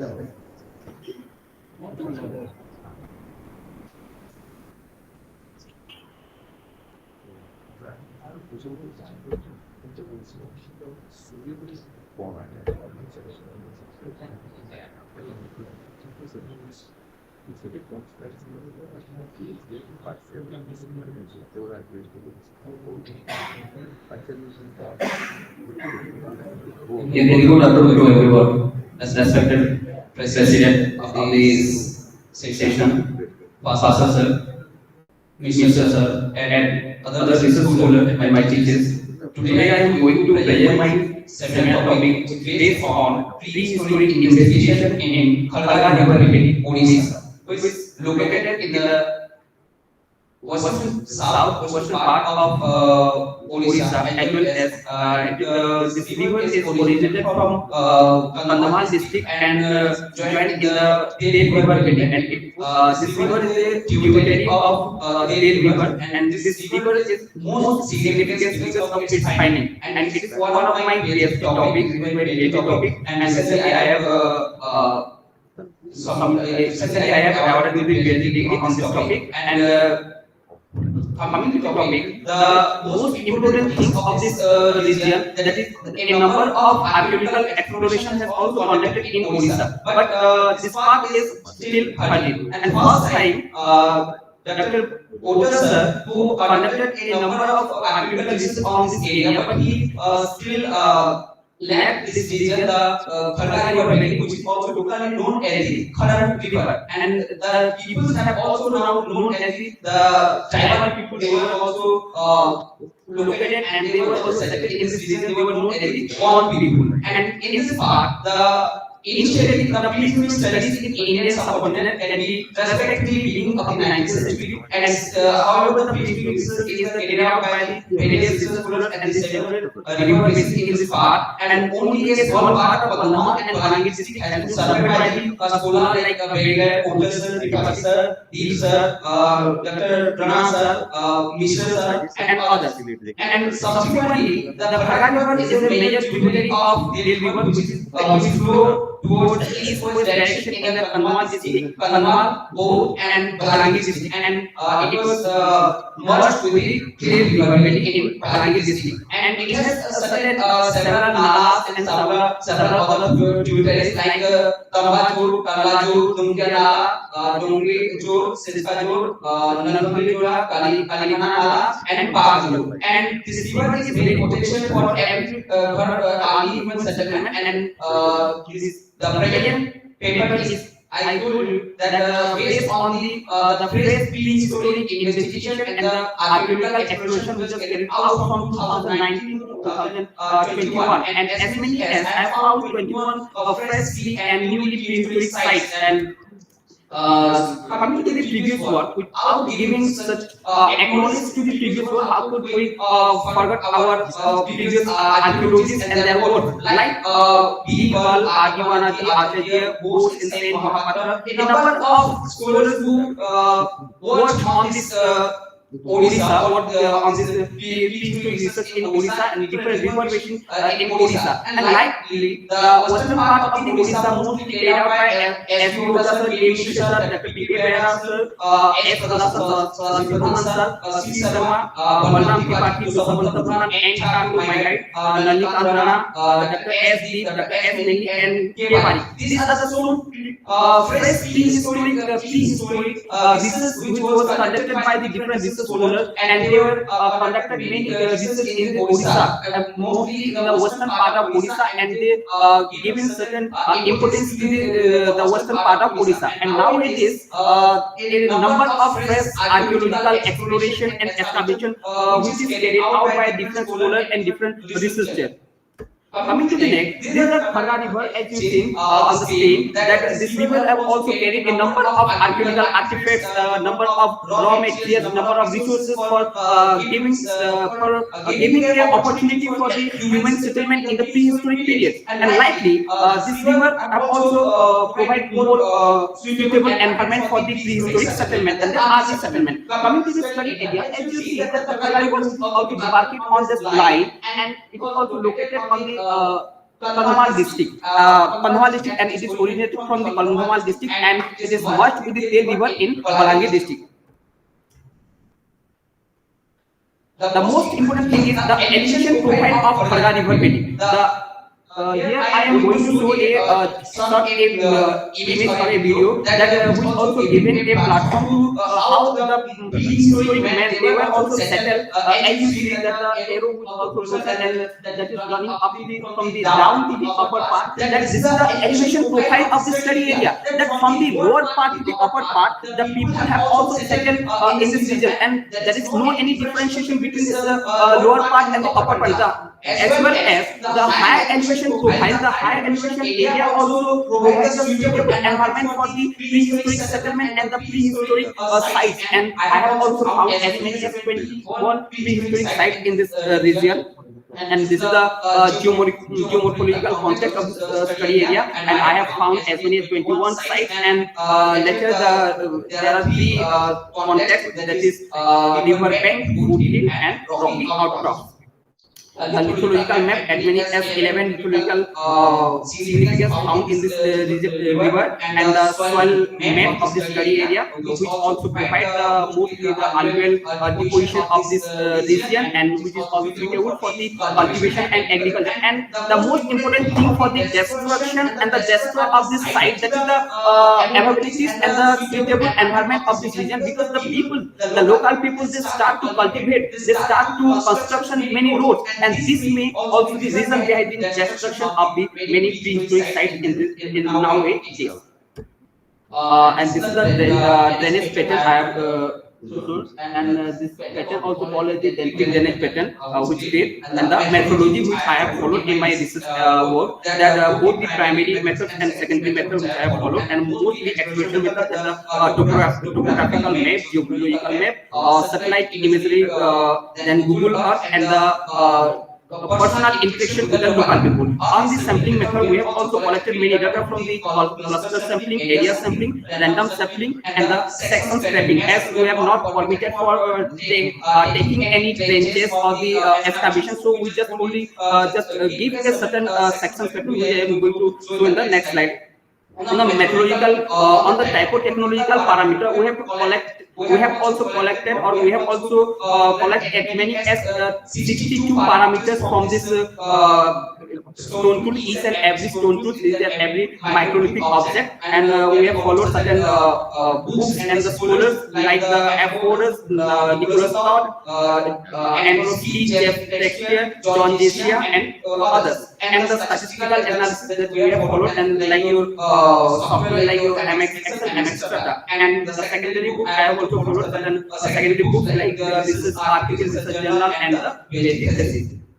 And this is the newly discovered prehistoric site. As you have seen 1, 2, 3, the yellow dots on that. This is the newly discovered prehistoric sites in the study area, the Kharga River Valley, and this is the location, that the latitude, longitude, elevation, and the context and the cultural profile of the study area.